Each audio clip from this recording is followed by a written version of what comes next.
She was the most powerful woman in Seattle. He fixed things for a living, and the night she rolled up her sleeve and showed him the scars she'd hidden for 7 years, he didn't flinch. He didn't look away. He didn't say a word.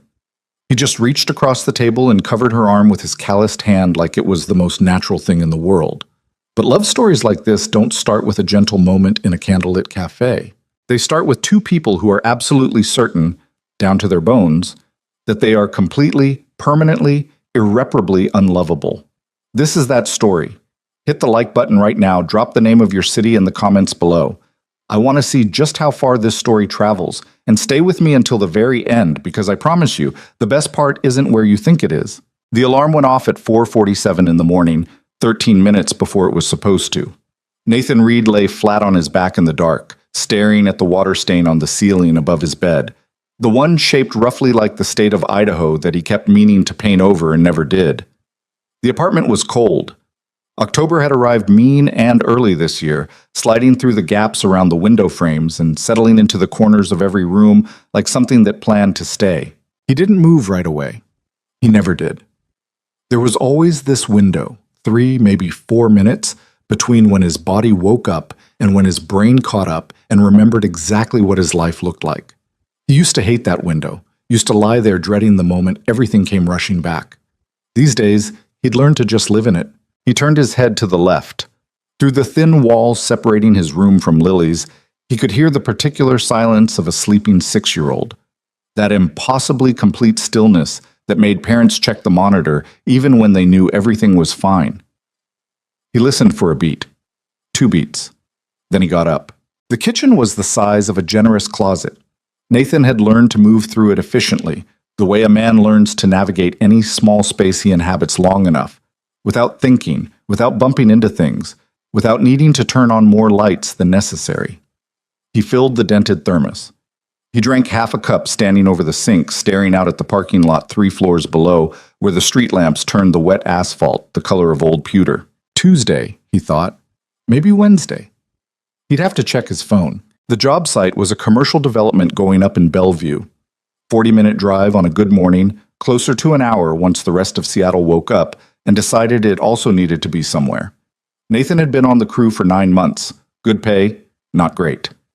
Steady, which mattered more. The foreman, a barrel-shaped man named Cliff, who communicated primarily through grunts and the occasional devastating precision of a single perfectly chosen word, had made it quietly clear that Nathan was being considered for a crew lead position in the spring. Nathan had said he appreciated it. He hadn't told Cliff he was also terrified of it. More responsibility meant more hours. More hours meant less time with Lily. Less time with Lily meant the whole careful architecture of their daily life, the pickup schedules, the homework routines, the negotiated bedtimes, started to buckle. He checked his phone. Wednesday, 5:02 a.m. He had exactly 43 minutes before he needed to leave. He spent 20 of them doing laundry. The drive to Bellevue was quiet and dark, the highway cutting through the city like a slow river. Nathan kept the radio low, some AM station that played classic country at this hour. The real stuff, Merle Haggard and Loretta Lynn, voices that understood what it meant to be tired without making it sound romantic. He thought about Lily's parent-teacher conference next week. He thought about the exhaust sound the truck had started making, the one that wasn't quite a rattle and wasn't quite a grind, but lived uncomfortably in the space between.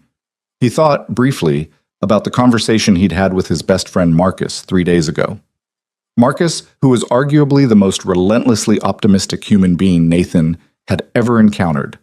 A quality Nathan found both deeply endearing and occasionally exhausting. "One date," Marcus had said. "Just one. I'm not asking you to fall in love, man. I'm asking you to eat food in the presence of another adult." "I eat food in the presence of adults every day," Nathan had said. "On the job site." "That doesn't count, and you know it." "Why not?" "Because Cliff hasn't showered since September." Nathan had almost smiled at that. "Who is she?" he'd asked, despite himself. Marcus had gone slightly evasive in that particular way he had when he knew the answer was going to be complicated. "She's someone my sister knows. From work." "What does she do?" She's, Marcus cleared his throat. "She runs a company." What kind of company? A big one. Nathan had looked at him then, really looked at him. Marcus. Healthcare sector. It's a healthcare company. She's the CEO. The silence that followed lasted long enough to become its own kind of statement. You want me, Nathan said slowly, a construction worker who drives a truck with a bad exhaust pipe and can't remember the last time I wore a shirt that didn't have concrete on it. You want me to go on a blind date with a CEO?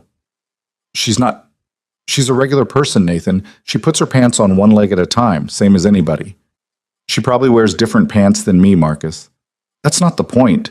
The point, Nathan said, with the particular quiet firmness of a man who had been humiliated enough times in his life to recognize the shape of the situation coming toward him, is that I've done this. I've sat across the table from women who make more money in an afternoon than I make in a month, and I've watched the exact moment when they do the math and realize I'm not what they thought. And I'm not... He stopped, started again. I'm not doing that again. Marcus was quiet for a moment. A real moment, not a strategic one. She's been hurt too, man, he finally said. She's not who you think she is from the outside. My sister says she's barely been on a date in 2 years. 2 years is nothing, Nathan said. I haven't been on a date in... He stopped again, did the actual mental math, and felt something tired move through his chest. 3.5 years. I know. I've got Lily. I know that too. She's my whole life, Marcus. She has to be. She's 6 years old, Nathan. Marcus said it gently, the way you say something to someone who needs to hear it but has been avoiding it. She's not supposed to be your whole life. She's supposed to be a part of it. Nathan didn't answer. He hadn't said yes that day, but he hadn't exactly said no either. Mom. By the time he got to the job site, the crew was already assembling in the cold blue pre-dawn, breath fogging, coffee cups in hand. The framing on the 4th floor had hit a snag the day before. Some miscommunication between the architect's revised drawings and what had actually been poured. And the morning was going to involve the specific misery of undoing work that had already been done. Nathan pulled on his gloves, drank the last of his thermos coffee, and climbed. The job site had its own rhythm, its own language. Nathan had been working construction since he was 22, had started as the youngest guy on every crew, and gradually stopped being the youngest guy anywhere, and understood this world in a way that was almost cellular, the way weight distributed across a structure, the way weather changed the behavior of materials, the way men communicated through action and silence and the precise angle of a nod. He was good at his job, genuinely, uncomplicatedly good at it, which was something he had mostly stopped finding satisfying and mostly started taking for granted. The problem with being good at the thing that pays your bills is that it stops feeling like an accomplishment and starts feeling like your minimum daily requirement. Read. That was Cliff, appearing at his shoulder around 9 in the morning with the blueprints tucked under one arm, and that expression he wore when he was about to ask someone to solve a problem that wasn't technically their problem. Come look at something. Nathan came. The problem turned out to be solvable. Most problems, he'd found, were. You just had to look at them directly instead of around them. He spent the morning solving it. At 3:15 in the afternoon, his phone buzzed in his pocket. The text was from a number labeled Lily's School. This is Ms. Patterson from Meadowbrook Elementary. Would it be possible to arrange a time to speak this week? Nothing urgent. Lily is fine. Just wanted to touch base about some things we noticed in class. Nathan read the text 3 times. Nothing urgent.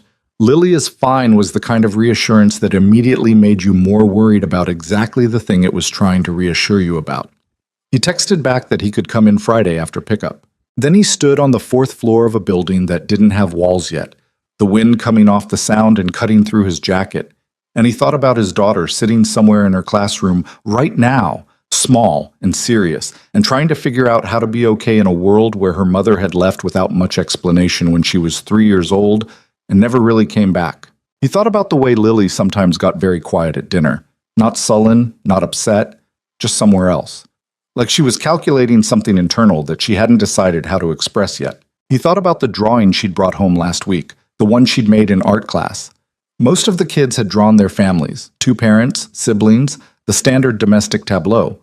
Lily had drawn Nathan and herself and their cat Biscuit, who was 15 years old and mostly deaf and had survived longer than Nathan's last 3 relationships. She'd drawn a fourth figure, though, off to one side, slightly smaller than the others. Just an outline, uncolored, like someone she wasn't sure about yet. When Nathan had asked who that was, Lily had considered the question with the seriousness she applied to most things and said, "I don't know yet. I'm saving that space." He hadn't known what to do with that, so he'd put the drawing on the refrigerator. He still hadn't known what to do with it. He said yes to Marcus on Thursday. He didn't know entirely why. Maybe it was Lily's drawing. Maybe it was the water stain on the ceiling. Maybe it was the simple accumulated weight of 3:15 a.m. alarms and parking lot views and coffee drunks standing over the sink. The specific loneliness of a life that was good enough but only just, and getting quieter at the edges. Saturday night, Marcus said, with the barely contained triumph of a man who had been waiting 18 months to hear those two words. 7 o'clock. Place called Ember on 5th, you know it? No. It's nice, but it's not intimidating nice. It's real food, good lighting. She picked it. She picked it? I know. Good sign. Or she's trying to control the environment. Nathan. I'm just saying. You're going to like her. You don't know that. I do, actually. Marcus said it simply, without performance. I really do. Nathan dropped Lily at his neighbor Janet's apartment at 6:30 Saturday evening. Janet was 71 years old, had been a nurse for 40 years, and treated babysitting Lily with the same professional competence she'd brought to everything else in her life. Lily adored her. Nathan trusted her absolutely, which was a short list. You look nice, Janet said, taking in his clothes with the frank assessment of a woman who had raised 4 children and had no remaining patience for vagueness. I look like a person who owns more than 3 shirts, Nathan said. Same thing. Have fun. She said it firmly, like a prescription. He drove to Ember on 5th. He sat in the parking lot for 6 minutes. He had been on exactly 4 dates in the 3.5 years since his last relationship had ended. Ended being a generous word for what Rachel had done, which was leave a note on the kitchen counter explaining that she needed to find herself, which Nathan had spent approximately 1 week trying to interpret charitably before accepting that it meant she was leaving and he wasn't included in the journey. Those 4 dates had each contained the same essential architecture. Initial polite interest, 20 minutes of conversation during which the woman across from him did the math Nathan had described to Marcus. Job, income, single father, small apartment, no clear upward trajectory.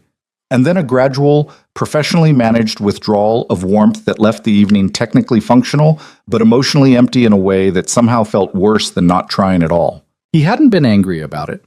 That was the thing. He understood the calculus. He was just tired of it. He got out of the car. Ember on 5th was exactly what Marcus had promised. Warm without being precious. The lighting doing that particular amber trick that makes everyone look like they're being seen at their best. The hostess found him immediately, the way hostesses always find the man standing alone looking like he's checking for escape routes. Reed? She asked. Yeah. Right this way. The other guest is already here. He followed her to a corner booth near the back, and that was when he saw her. She was looking down at her phone when he arrived, so he had a moment to take her in before she looked up. Dark hair pulled back simply, a cream-colored blouse, the kind of posture that came from years of sitting at the head of conference tables. Striking, yes, but not in a way that hit him immediately. It was the quieter kind of striking, the kind that revealed itself in small details, the tension in her shoulders, the way her jaw was set just slightly too tight, the way she held her phone like it was the one familiar thing in a room that hadn't quite settled yet. She looked, he thought, almost as nervous as he was. Then she looked up. Her eyes were dark and very direct, and for a moment neither of them said anything. Nathan Reed, he said, extending his hand. Sorry if I kept you waiting. Evelyn Harper. She shook it.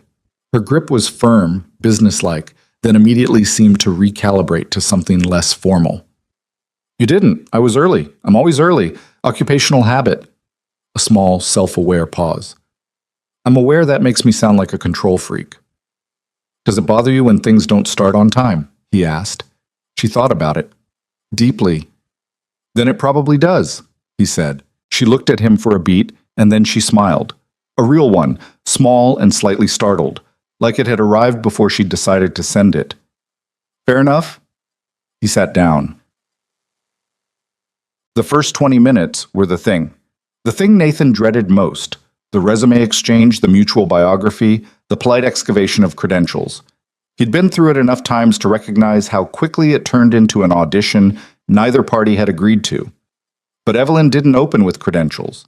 She opened with, "What was the worst job you ever had?" He blinked. "Sorry? I always ask that. It tells you more about a person than anything else they'll say all night." She was watching him steadily, no performance in it. "What was yours?" "Summer I was 19, he said, deciding on the spot to just answer honestly. "I worked at a fish processing plant in Anacortes. 12-hour shifts. I smelled like sockeye salmon for approximately 4 months and couldn't eat fish for 3 years after." She winced. "That's a real answer. You asked a real question. Most people give me the polished version, the one that's slightly bad but ultimately character building. That one was both of those things," he said. "Just also very literally smelled terrible." He met her eyes. "Yours?" She didn't hesitate. "Summer associate position at a law firm. 23 years old. I spent 90-hour weeks doing document review in a basement room with no windows, eating vending machine sandwiches, convinced I was going to be the person who changed healthcare from the inside." A beat. "I lasted 11 weeks before I quit and started my own company." "How'd that go?" "Better than the sandwiches." The second smile came a little easier than the first. The conversation found its footing after that. Not smoothly, not without the occasional lull or misfired joke or moment where they were both reaching for the same word at the same time and bumping into each other, but with the specific energy of two people who had both been elsewhere for a long time and were surprised to find themselves present. He told her about Lily. He always told people about Lily early. It was a filtering mechanism, he'd learned.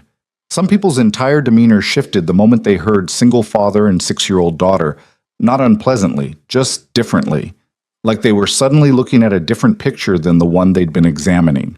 Evelyn didn't shift. "What's she like?" she asked.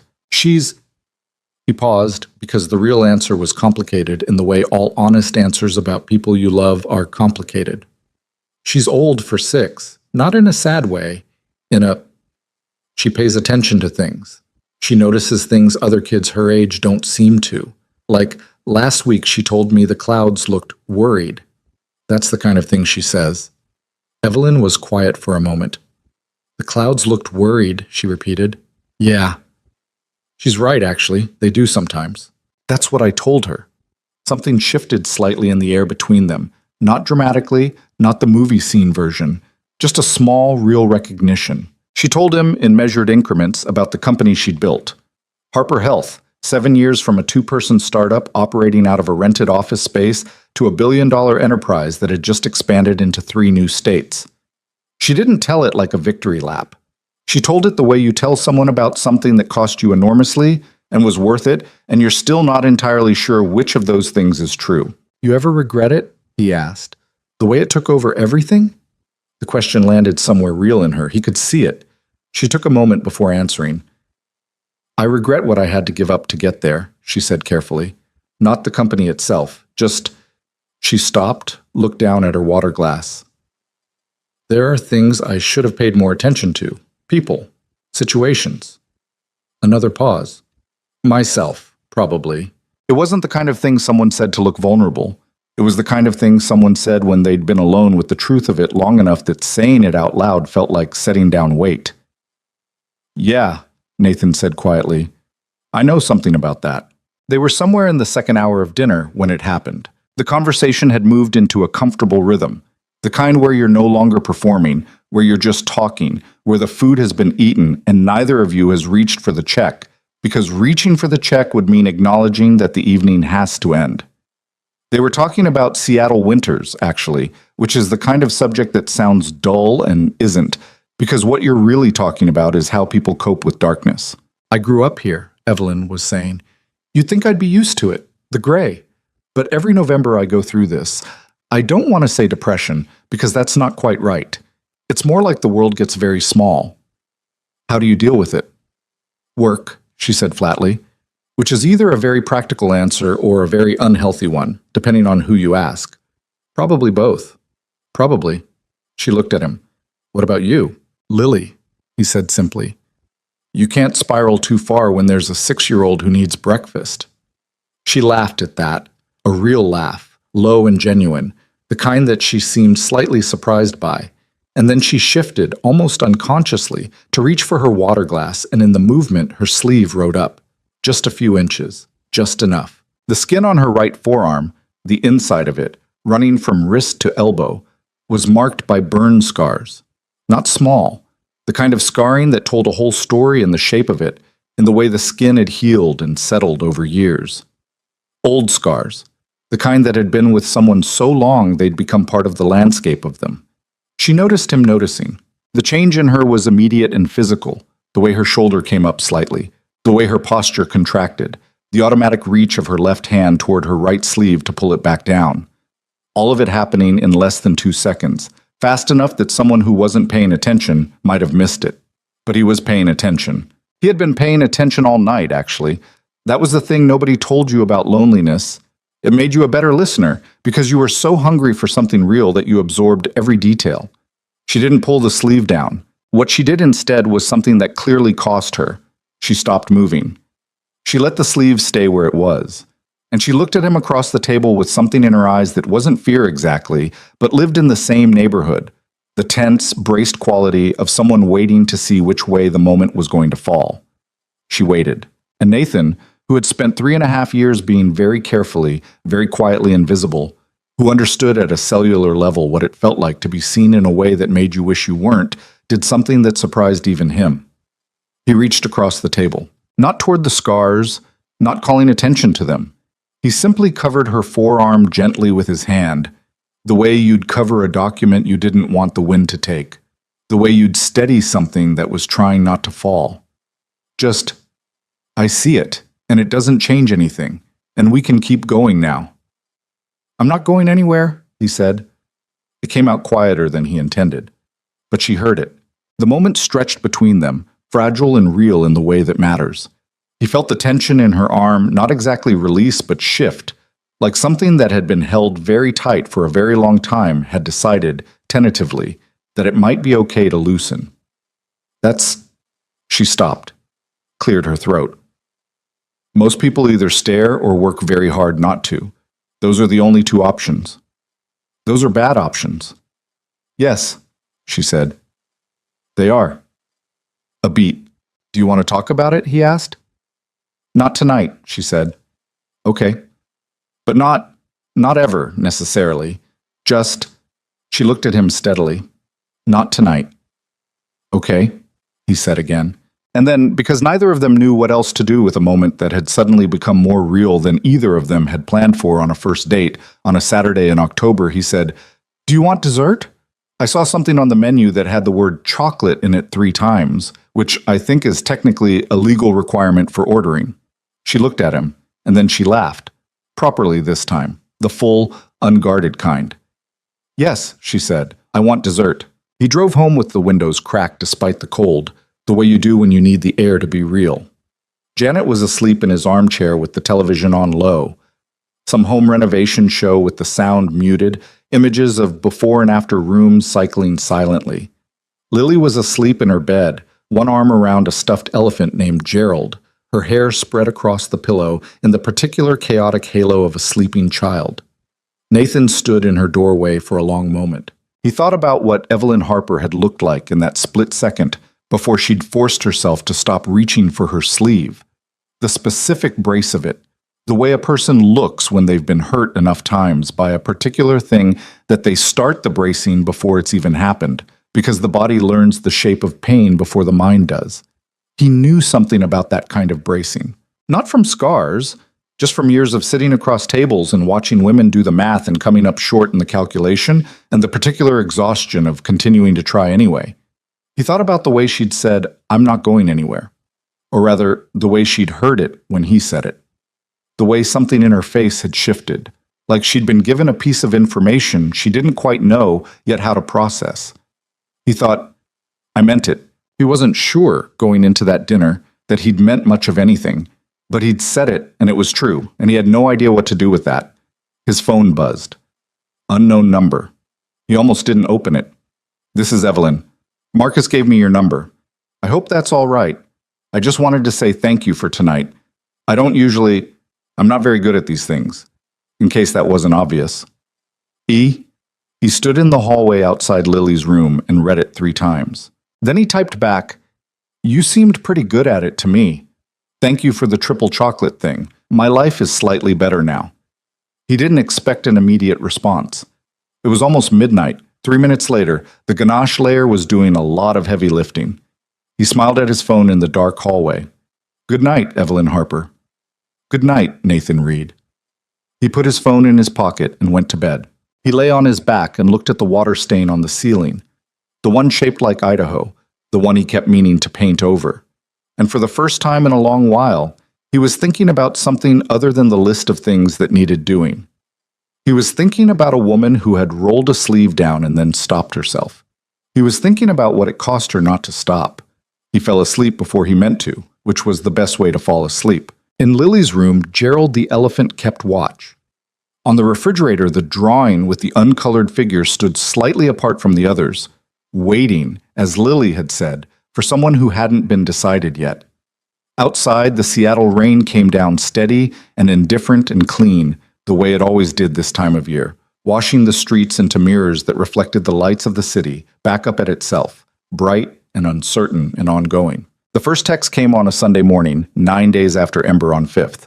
Not from Evelyn, from Nathan. He'd been standing in the cereal aisle at the grocery store with Lily, who had very strong opinions about which cartoon animal should appear on her breakfast box, and was in the process of making her case with the kind of methodical seriousness usually reserved for legal proceedings, when his phone buzzed and he looked down and saw Evelyn's name, and his stomach did something he hadn't authorized it to do.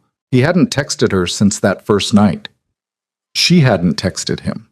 9 days of silence that he'd talked himself into believing was mutual and comfortable, and not at all the thing that woke him up at 2 a.m. occasionally and sat on his chest, except it wasn't a text from her. It was a news notification. Harper Health announces expansion into Pacific Northwest rural markets. He'd set up a news alert on her company. He hadn't admitted that to himself until that exact moment in the cereal aisle, and the admission was uncomfortable enough that he looked at Lily and said, "Okay." The bear. Final answer. Lily considered this. The bear has a sad face. The bear has a determined face. What's determined? It means you've made up your mind about something even when it's hard. She looked at the box for another long moment. "Okay," she said. The bear. He put it in the cart and texted Evelyn. "Saw the news about the expansion. Congratulations."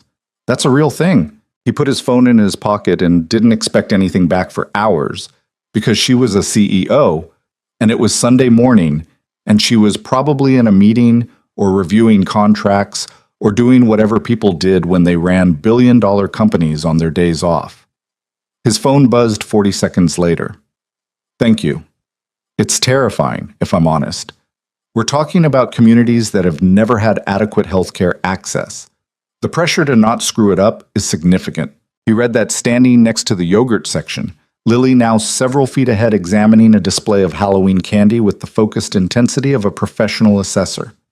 "That's how you know it matters," he typed back. "The stuff that doesn't scare you usually doesn't matter." 3 dots appeared. Disappeared. Appeared again. That's either very wise or very convenient. Bit of both, probably. "How's the determined bear?" He stopped walking. "How do you—" I can hear a 6-year-old in the background of that message. "I don't know how. I just can." He looked at Lily, who was now holding 2 different candy bags in each hand like scales of justice, weighing something cosmic. He typed, "She's conducting a thorough investigation of the Halloween candy situation. It may take some time. Tell her the ones with the orange wrappers are always disappointing. Universal truth. I'll pass it along." He hesitated. Then, "Do you want to get coffee sometime this week?" The dots again, longer this time. "Yes," she wrote. "I do." That was how it started, properly. Not with a grand gesture or a declared intention, but with a news alert and a cereal aisle and a small, honest yes sent on a Sunday morning. They met for coffee on Wednesday, a place near her office downtown, which Nathan had driven past 100 times without ever going inside. The kind of cafe that had a specific aesthetic and a specific clientele and a specific price point that had always made him feel like the outside was enough. He arrived first this time, which felt important in a way he couldn't have fully articulated. He was already seated when she came through the door, still in her work clothes, a phone pressed to her ear, one finger raised in the universal gesture of one more minute directed at no one in particular. He watched her finish the call. Whatever the conversation was, it wasn't going the way she wanted. He could see it in the compression of her mouth, the very controlled stillness of someone managing frustration with professional precision. She said 3 sentences, listened to the response, said 2 more sentences with the finality of someone closing a door, and hung up. Then she came to the table, sat down across from him, and said, "Sorry, board member."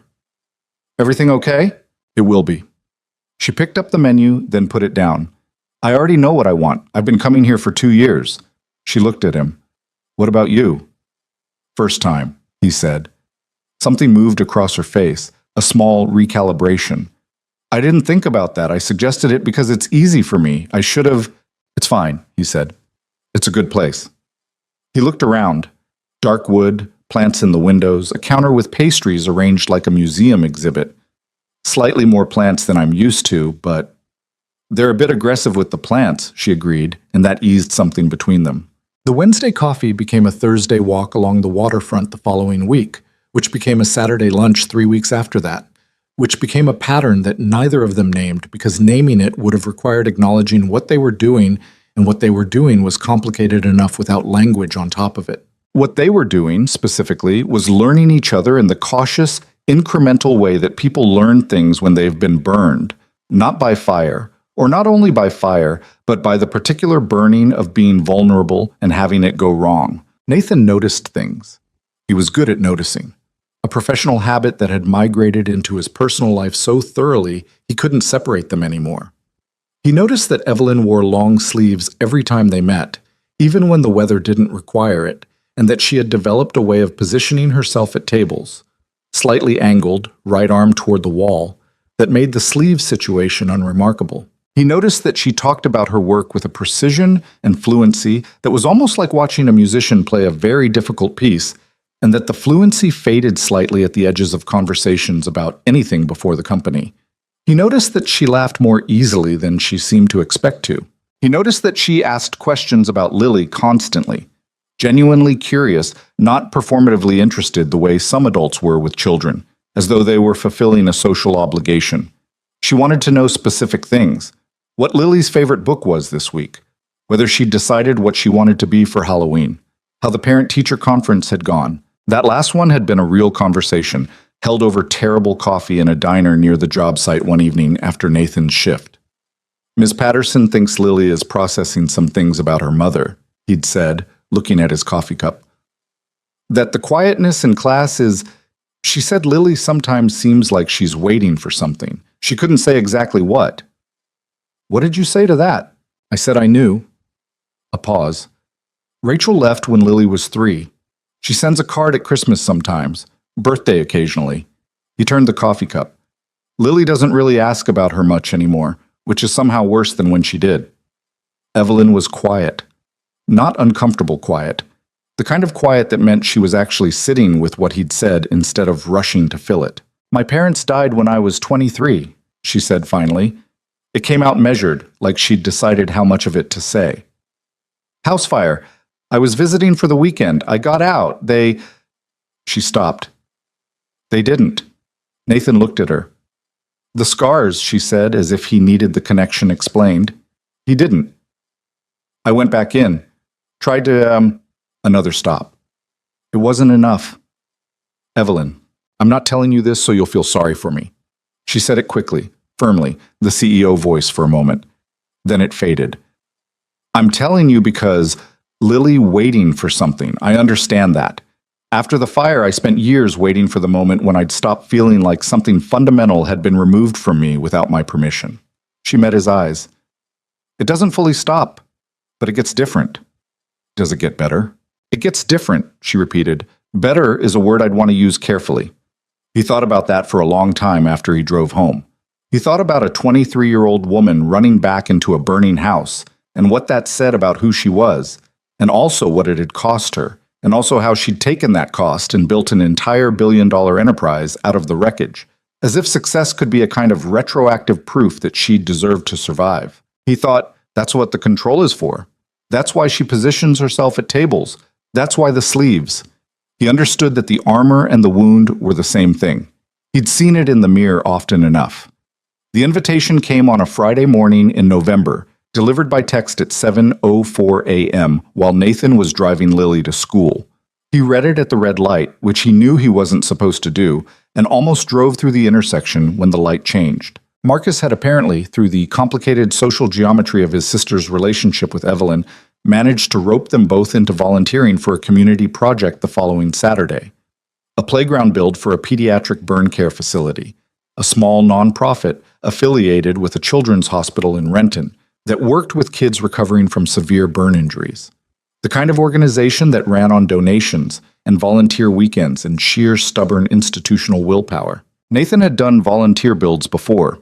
He was good at them, enjoyed the particular democratic quality of a work site where everyone's skill was equally valued and the goal was clear and visible and done by the end of the day. What he hadn't done was invite Evelyn. He sat on that for most of the morning before he texted her. He turned it over carefully, examining it from different angles the way he examined load-bearing structures, looking for the places where the weight might be more than the material could hold. He knew what the place was. He knew who the kids were. He knew what it would ask of her just to be there. The staring, or the conspicuous not staring, or the children themselves who would see her scars and might say something or might not. And either way would be in their own particular states of recovery and visibility that would put her scars into a context she'd spent years avoiding. He almost didn't ask. Then he thought about the drawing on his refrigerator, the one with the uncolored figure saving space. He texted her, "There's a volunteer project next Saturday, building a playground for kids at a burn care facility in Renton. Marcus roped me in. You don't have to come. There's zero pressure, but I wanted to ask." He put his phone down and went back to work. She didn't answer for 4 hours. He noticed when the 4 hours ended.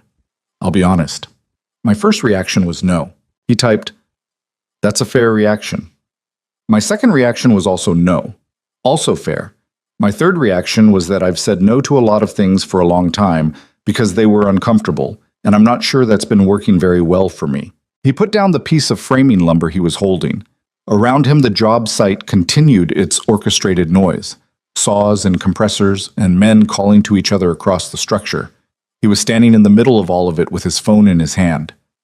"You don't have to go," he typed. "Genuinely, I know." A pause, then, "But if I come, will you stay close?" He read it twice, the ask in it, the specific courage it took to make that ask for a woman who operated at the level she did, who managed hundreds of employees and sat across from investors and carried her damage so quietly that most people who dealt with her professionally had no idea it existed. "The whole time," he typed back. "I'll be right there." Another pause. Longer. "Okay," she wrote. "Okay, I'll come." He stood on the 4th floor of the building with the wind coming off the sound and thought, good. And then he thought, please don't let this go wrong. He drove to her building Saturday morning at 7:30 and found her waiting outside in the gray November pre-dawn, wearing work clothes and boots and, for the first time since he'd known her, a short-sleeved shirt under an open jacket. He almost said something and then didn't, because some things didn't need saying, and what she'd chosen to wear that morning had cost more than he was going to diminish by pointing at it. "Hi," he said. "Hi."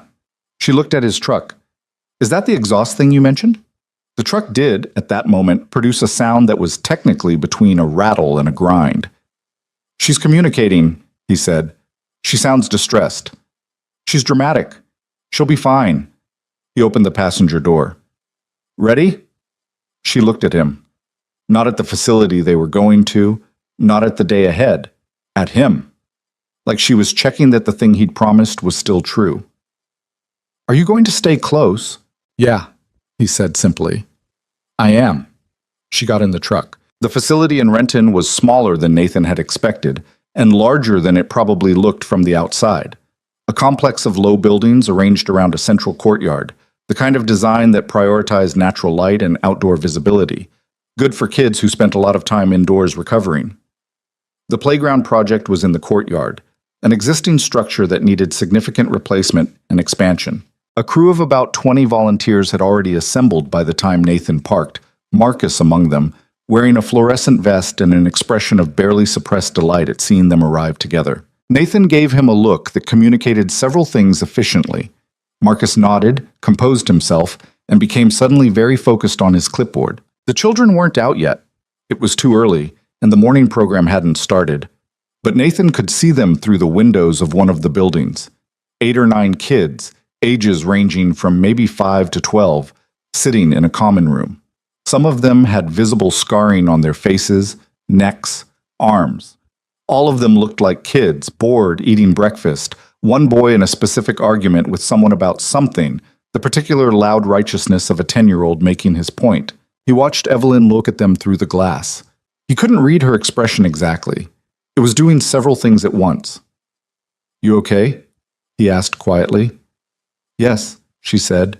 Then, "Ask me again in an hour." They worked. That was the thing about volunteer builds. The work was real, and the work was demanding. And you couldn't overthink anything while you were doing it because the material in front of you required your full attention. Nathan was in his element, moving between stations, his hands knowing what to do before his brain finished the instruction. He'd set Evelyn up with a task that was physically manageable but genuinely useful, assembling the modular components of the play structure according to the manufacturer's instructions, which required spatial reasoning and careful sequencing, and which she turned out to be very good at. "You have a natural feel for load distribution," he told her, examining a section she'd put together. She looked up. "Is that a compliment?" "In my world, it's a significant one." She went back to work, and he could see, just barely, the slight release of tension in her shoulders. The children came out around 9:30. It didn't happen the way Nathan had feared. The adults weren't the problem. Most of the volunteers were too busy to stare, and those who weren't had the self-awareness to manage themselves. The children, though, moved through the space with the unself-consciousness of people who had been in enough clinical settings to have suspended most of their social inhibitions about bodies that looked different. A girl, 7 or 8, with burn scarring on her left arm and neck, a bright orange knit hat pulled down to her ears, came to stand near where Evelyn was working. She just stood there for a moment, watching. Evelyn noticed her and went still. "What are you making?" the girl asked. "The climbing wall part," Evelyn said. Her voice was even, but Nathan, standing 6 feet away sorting hardware, heard the slight effort in it. "It's going to go here on this side." "I like climbing," the girl said. "I couldn't for a long time. After." She gestured vaguely at her arm, the way kids do with things they've already integrated, things that have become simply part of the explanation of themselves. "But now I can again." "That's really good," Evelyn said. "My doctor says I'm strong." The girl said it with the satisfied certainty of someone who has been told an important thing and has chosen to believe it completely. She looked at Evelyn's arm, the scars that were visible now, for the first time, in the November morning light. She looked at them with the direct interest of a child who has not yet learned to look away from things. "You're strong too," she said simply. "You look strong." The silence that followed was very short, but felt much longer. "Thank you," Evelyn said. It came out slightly unsteady at the edges. The girl nodded, already turning away, already interested in something else, the way children are. The gravity of the exchange entirely naturalized in her, just a thing she'd said because it was true, and she'd noticed it, and saying true things seemed like the obvious response. Nathan didn't look at Evelyn. He sorted his hardware. He gave her the space that the moment required, but he stayed exactly where he was. By 11, Evelyn was helping 2 boys with the safety surface installation, the rubber matting that went underneath the structure. She was down on her knees doing something he couldn't see from where he was, and one of the boys was clearly explaining something to her at length, and she was listening with her whole body the way some people do, fully oriented, fully present. And then she said something back that made both boys laugh, a real laugh, the unguarded kind. He hadn't heard her laugh like that before. It was different from the dinner version, different from the coffee version. It was what she sounded like when she forgot to manage herself. He found Marcus appearing at his shoulder around noon. "She's good with them," Marcus said quietly. "Yeah," Nathan said. "She doing okay?" He looked at her, on her feet now, demonstrating something to a small boy who was watching her with great seriousness. Her sleeves pushed up entirely, her scars visible in the flat winter light, her whole self simply present in the moment without the careful positioning, without the angled shoulder, without any of the architecture of concealment she'd spent years constructing. "Better than okay," he said. He meant it in a way that had nothing to do with the playground. Lunch was sandwiches eaten on sawhorses and in camp chairs scattered around the work site, the organized chaos of 20 people and a dozen children in a small outdoor space. Evelyn ended up sitting on an upturned crate next to Nathan, eating a turkey sandwich with the focused attention of someone who'd skipped breakfast and wasn't going to apologize for it. "That girl," she said, between bites. "The one with the orange hat." "Yeah." She just said it, like it was nothing, like it was true, Nathan said. Evelyn looked at her sandwich. "I've heard a lot of things about my scars, a lot of different versions of reactions. In 7 years. She paused. That was the first time one of them made me feel like... She stopped, looking for the right word, which for a woman as precise with language as she was, meant the word she needed was somewhere she didn't normally go. Like they were just part of me. Not the worst part. Not the most important part. Just part. Nathan didn't say anything. There wasn't anything to say that would be better than letting that land the way it had. After a moment, she said, "Thank you for asking me." "You did the hard part," he said. "I just drove." "You said you'd stay close." "I said that."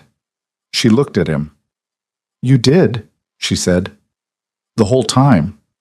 A pause. I noticed. The afternoon wrapped up around 3. The playground wasn't finished. It would take another volunteer day, probably 2.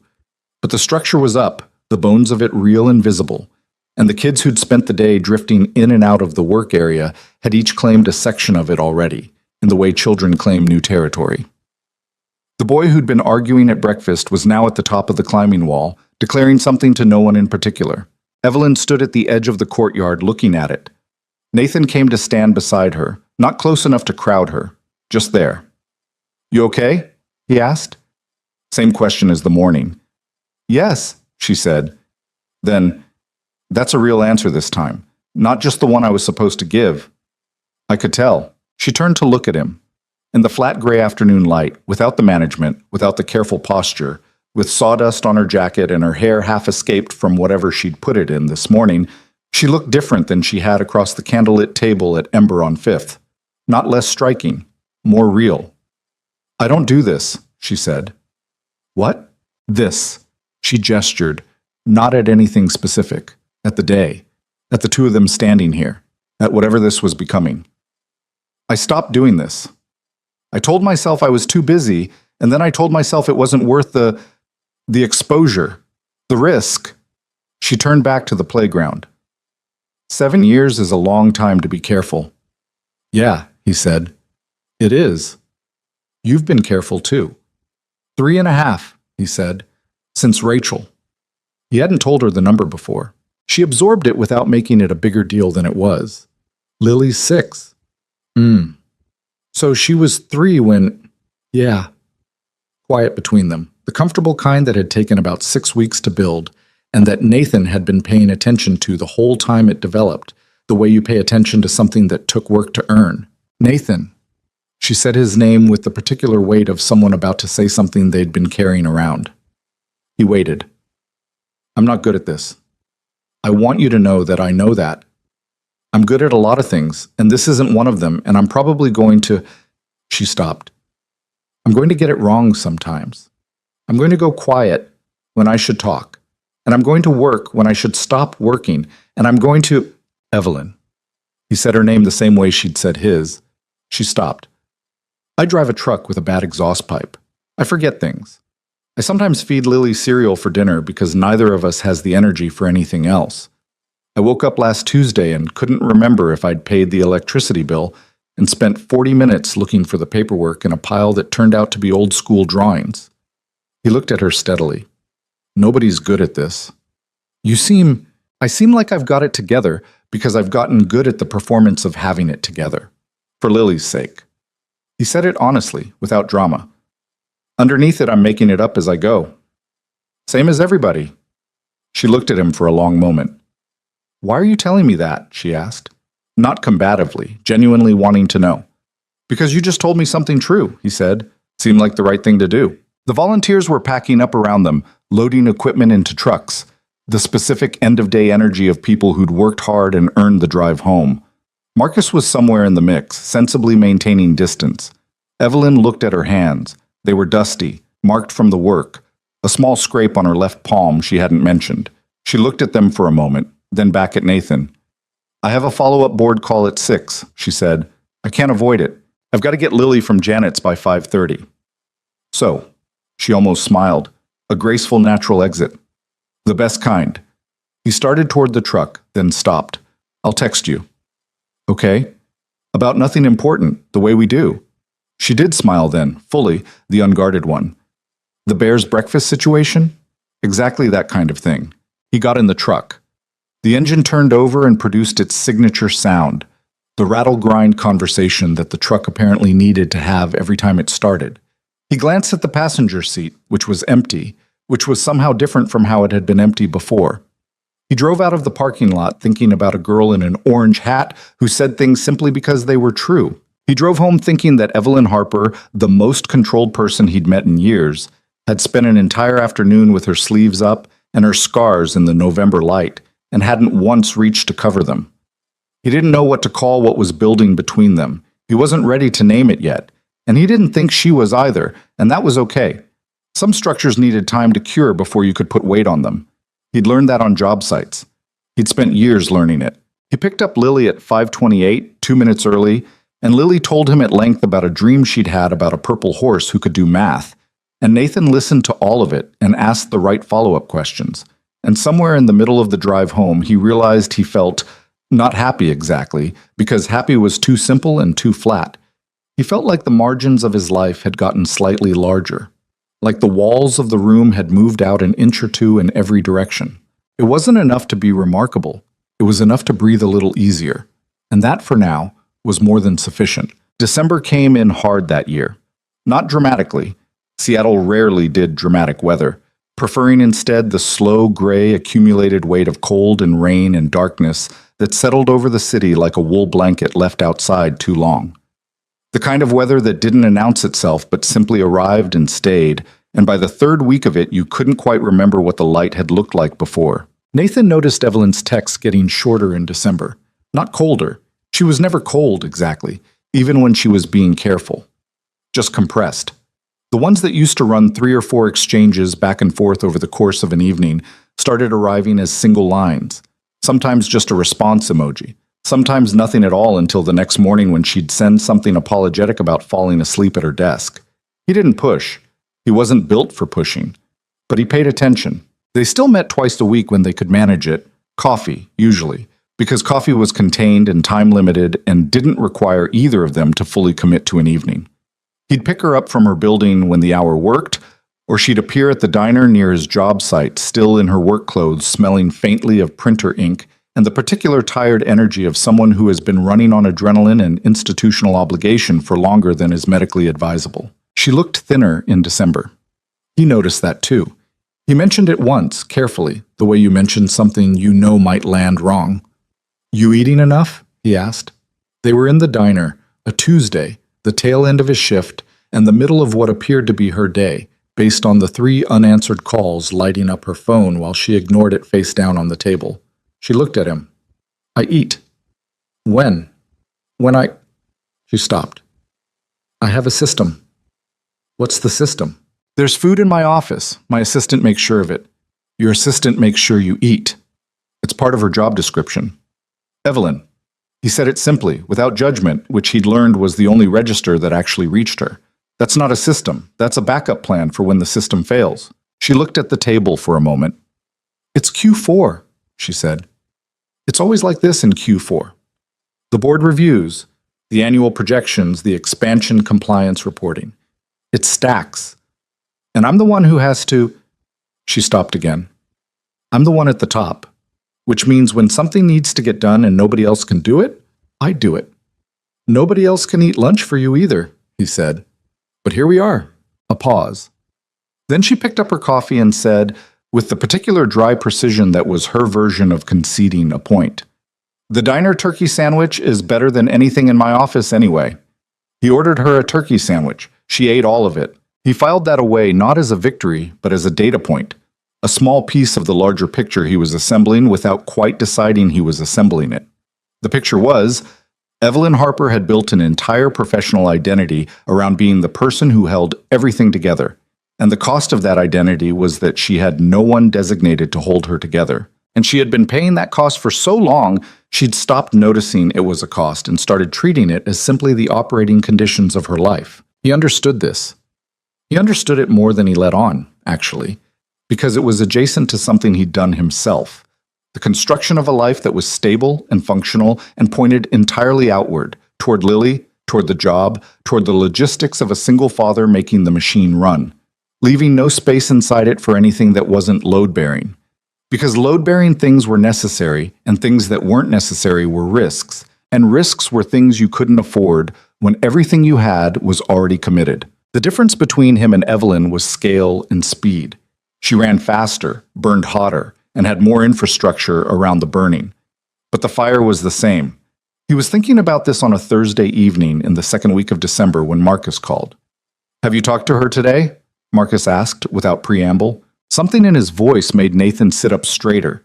He was on his couch with Lily asleep against his arm, the television on low, one of her drawings in his free hand that he'd been holding without looking at it.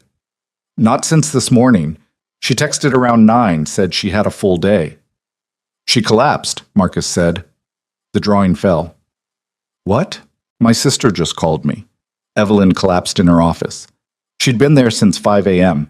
Apparently she hadn't left the building in almost 2 days. She was sleeping in the executive suite.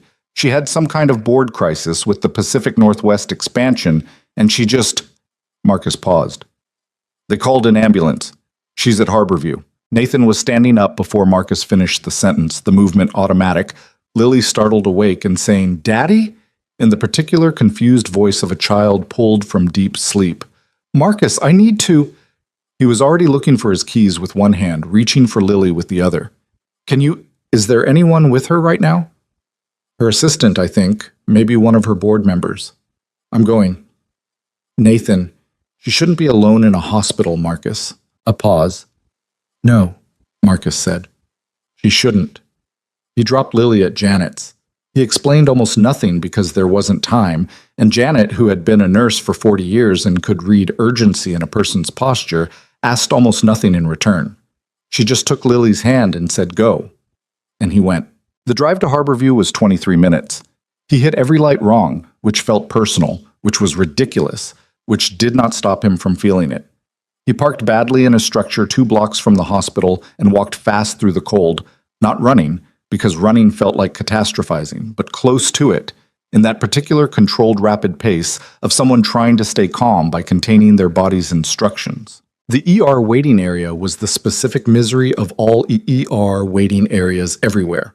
The fluorescent light that flattened everything, the plastic chairs, the television mounted high on the wall showing news that nobody was watching, the ambient anxiety of a room full of people waiting to know something they didn't know yet. He found Evelyn's assistant, a small, efficient woman named Diane, who looked like she'd been crying recently and had decided to stop. She recognized Nathan from having called his number once before on Evelyn's behalf, some scheduling thing, months ago, and the recognition seemed to steady her slightly. "She's stable," Diane said immediately. "They're saying exhaustion and dehydration. Her blood pressure dropped. She just went down. I was in the room and she just..." Diane stopped, pressed her lips together. She tried to tell the paramedics she was fine. In the ambulance, she argued with them. Nathan almost laughed at that, except it wasn't funny. "That sounds right," he said. "They have her on fluids. She's conscious. Diane looked at him. "She's asking for you." He hadn't expected that. Or he had, a little, somewhere. Which was maybe why he'd driven here without stopping to think about whether he was the right person to come. "Can I go in?" Diane looked around with the efficient assessment of a woman who had made things happen for a decade at the highest levels of a major corporation and was not going to let a hospital waiting room stop her now. "Come with me," she said. The room they'd put Evelyn in was small and white, and lit with the particular cold certainty of hospital lighting that made everyone look like a different, more fragile version of themselves. She was in the bed with an IV line in her left arm and monitoring pads on her chest, and she was unmistakably furious about all of it. The furious but controlled variety, the kind that lived in the set of her jaw and the precise way she was holding herself against the pillow, too still, too arranged, like a person trying to look like they're fine when they are in a hospital bed with a heart monitor. She was also, Nathan could see, exhausted in a way that went past the physical, the kind of tired that lived in the eyes, the kind that doesn't come from 2 days without proper sleep. It comes from years of a particular kind of running. She looked at him when he came through the door. Something happened in her face. The control slipped, just for a second, and underneath it was something raw and real that she pulled back almost immediately, the professional mask reasserting itself so fast that someone who wasn't paying close attention might have missed it. He was paying close attention. "You didn't have to come," she said. "I know. Diane shouldn't have." "I asked her to," he said. Which wasn't exactly true. Diane had told him Nathan had come, but it was true enough in the ways that mattered. He pulled the chair to the side of the bed and sat down. Not dramatically, not with the weight of a grand gesture. Just sat, the way you sit beside someone when you intend to stay. "How do you feel?" he asked. "Fine." "Evelyn." A pause. The jaw tightened. "Like someone plugged my charger in, but the cable's frayed and nothing's actually transferring." She looked at the IV line. "They want to keep me overnight for observation. I told them I have a 7 a.m. call with our Pacific Northwest compliance team. They're right to keep you." "Nathan, the compliance call can be handled by someone else for one morning," he said. "Not gently, exactly. Directly. You cannot be handled by someone else." She looked at him. For a moment her face did several things in succession. Resistance, then the thing under the resistance, then something more complicated that he didn't have a name for yet. "I'm fine," she said again, but this time it came out differently. Less declarative. More like something she was trying on to see if it still fit. And finding that it didn't quite. "Tell me what happened," he said. She didn't answer immediately. The monitor beeped its steady, small punctuation. Down the hall, someone was having a conversation, or an argument, or possibly both. The hospital existed around them in its particular relentless way.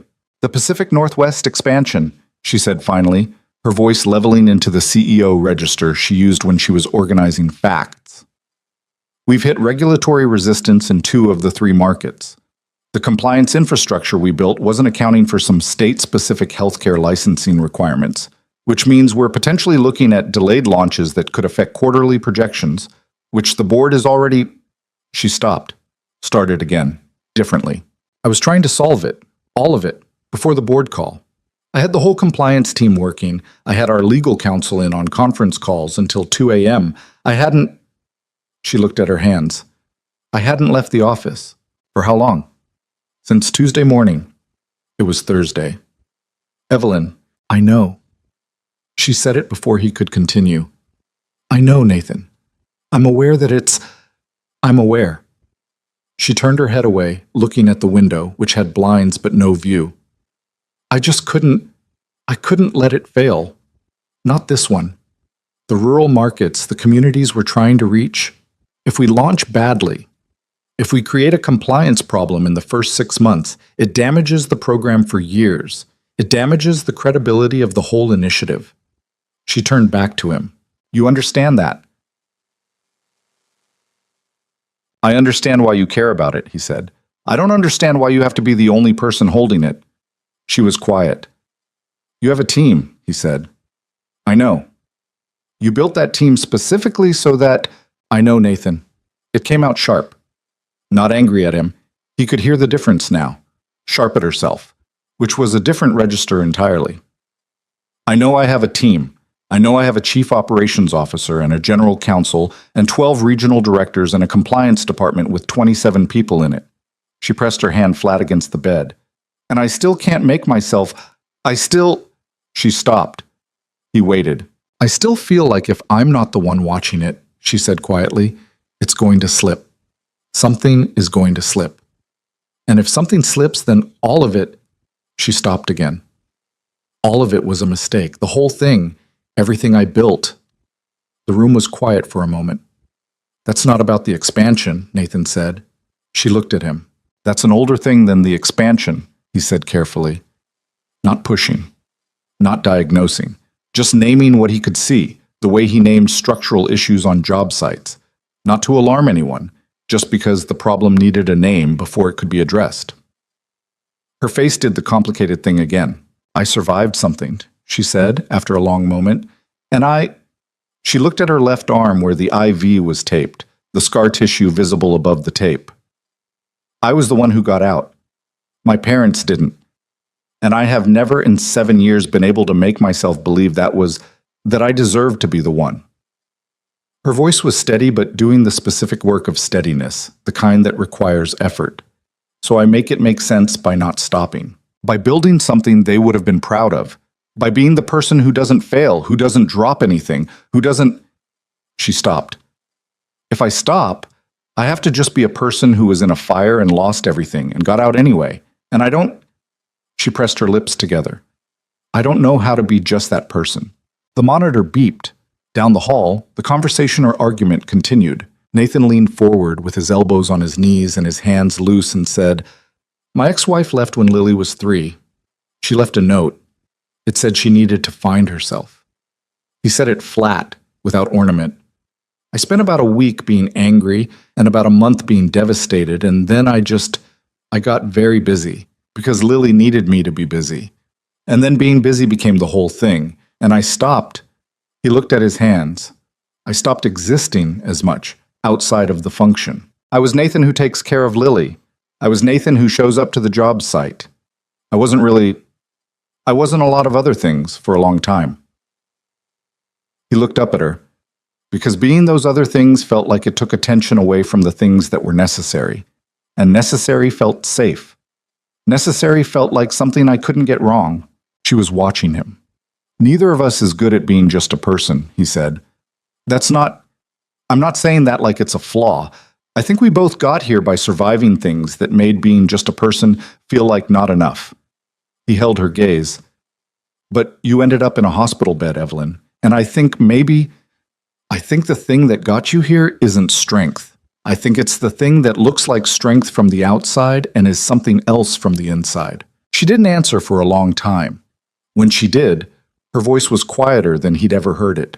The CEO register entirely gone, just her voice, low and tired and stripped of management. I'm scared, she said. Of what? Of stopping. A pause. Of what's there when I stop. What do you think is there? She looked at the window. Just me, she said. Without the company, without the work, without the forward motion. She swallowed. I'm scared it's just not enough. That I'm not enough. Nathan looked at her for a long moment. At the IV line and the monitoring pads and the hospital room and the woman in the middle of all of it who had built $1 billion company partly as a monument to two people who couldn't see it, and partly as a way of never having to be still long enough to feel how much they were gone. You're enough, he said, simple and direct as a structural load calculation. You were enough before the company. You were enough the night you came to dinner and rolled your sleeve back down and then decided not to. You were enough in Renton when a girl in an orange hat said something true, and you almost cried and didn't, and I saw you not cry, and I thought, that's someone who's been holding themselves together for so long they've forgotten they're allowed to put some of it down. She looked at him. Her eyes were bright in the hospital light, and she was absolutely not going to cry. He could see that. She was holding it with everything she had.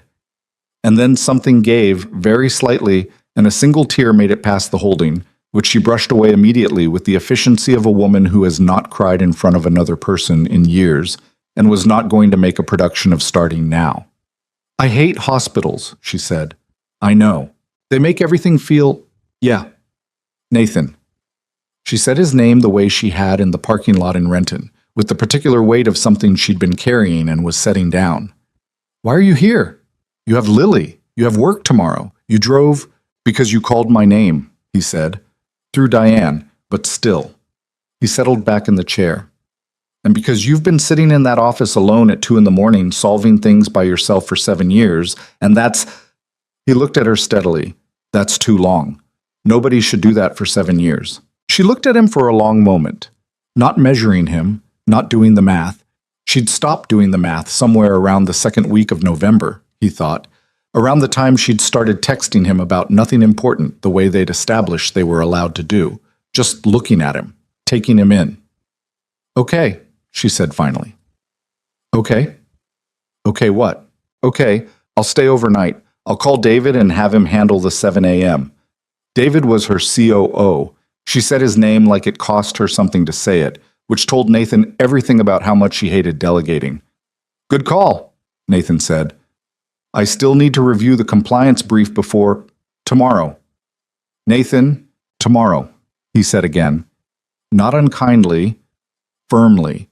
The same way he told Lily 100 times that certain things could wait until morning and would look different in the daylight, which was almost always true. She looked at him, and something in her face shifted. Not defeat, not surrender, but the specific expression of someone who has been arguing with a wall and has finally decided the wall is right. The chair is uncomfortable, she said. I've sat on worse. You don't have to stay the whole... I'm going to stay, he said. So let's just skip the part where you argue about it. She looked at him for another moment. Then she lay back against the pillow, very carefully, with the precise control of someone who is exhausted but still managing her own presentation.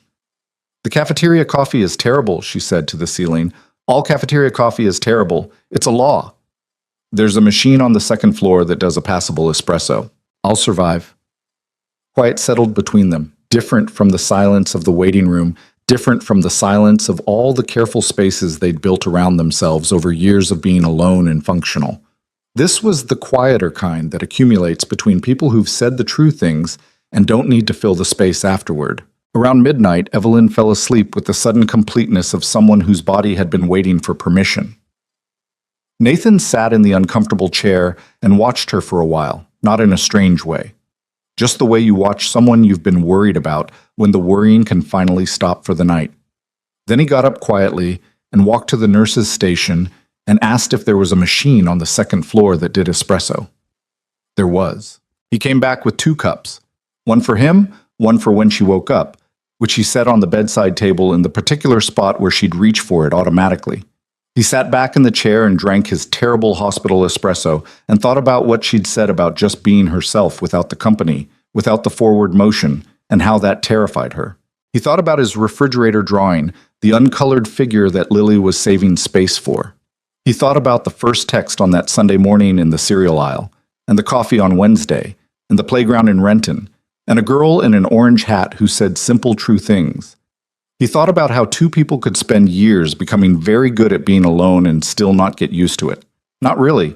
Not in the 3 a.m. hours when the quiet was too complete. Around 2 in the morning, Evelyn woke up briefly.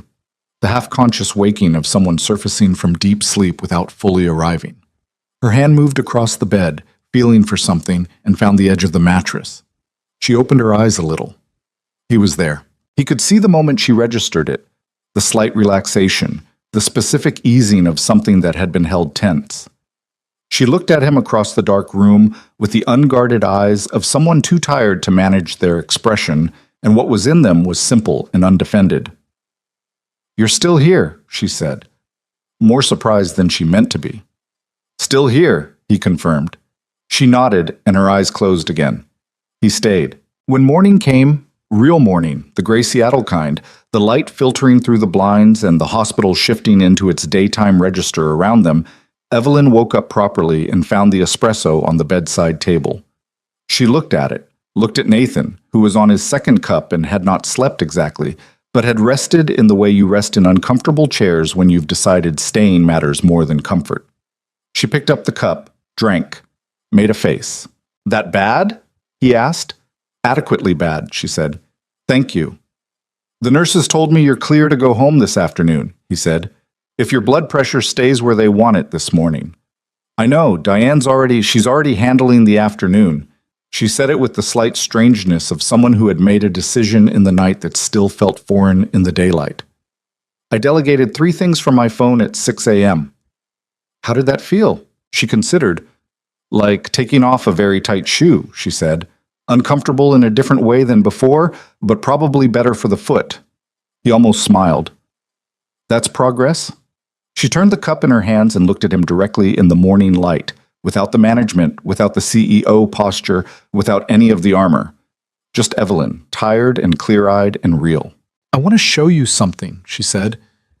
"When I'm out of here, there's something at my apartment I've never—" She stopped. "I've never shown anyone, but I want you to see it." "What is it?" "Paintings," she said. "I paint. After the fire, I needed somewhere to put the things I couldn't say out loud, so I painted them." She looked at her cup. "I have a room at the penthouse. I've never let anyone in it." Nathan thought about a woman spending 7 years putting unspeakable things into images and locking the door on them and carrying the key alone. "I'd like to see them," he said. "They're not good," she said immediately. "You don't know what I'll think of them. I know they're not technically—" "Evelyn." He met her eyes. "I'd like to see them." She looked at him. The morning light did the thing morning light does, made everything slightly more real and slightly more exposed than the night version of the same room. "Okay," she said. She was discharged at 3:15 in the afternoon with a list of instructions that she read on the way out the door and that Nathan took from her hands and put in his jacket pocket because she was going to need them in writing when the impulse to ignore all of them arrived, which it would, probably around 7 p.m. when her inbox filled up. The drive back to her building was quiet in the good way. He walked her to the lobby, which she let him do without arguing about it, which told him more about her current state than anything she'd said. In the lobby, she turned to him. She still looked tired. The good sleep and the fluids had helped, but you don't undo that kind of exhaustion in one night. Her eyes were clear, though. Clearer than they'd been in weeks.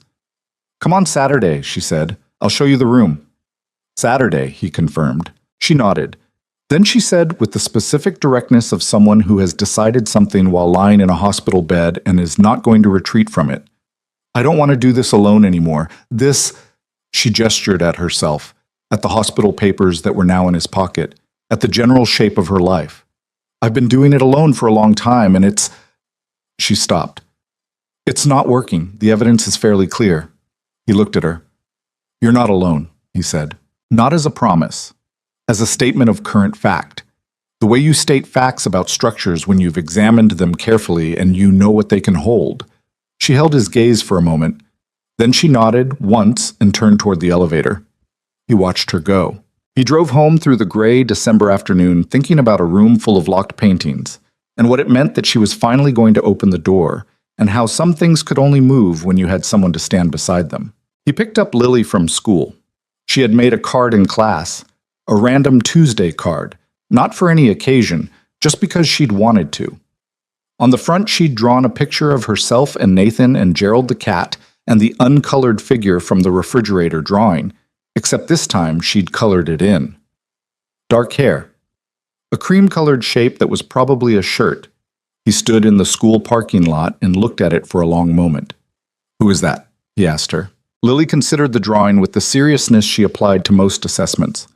"That's Evelyn," she said, as if this were obvious information he should already have.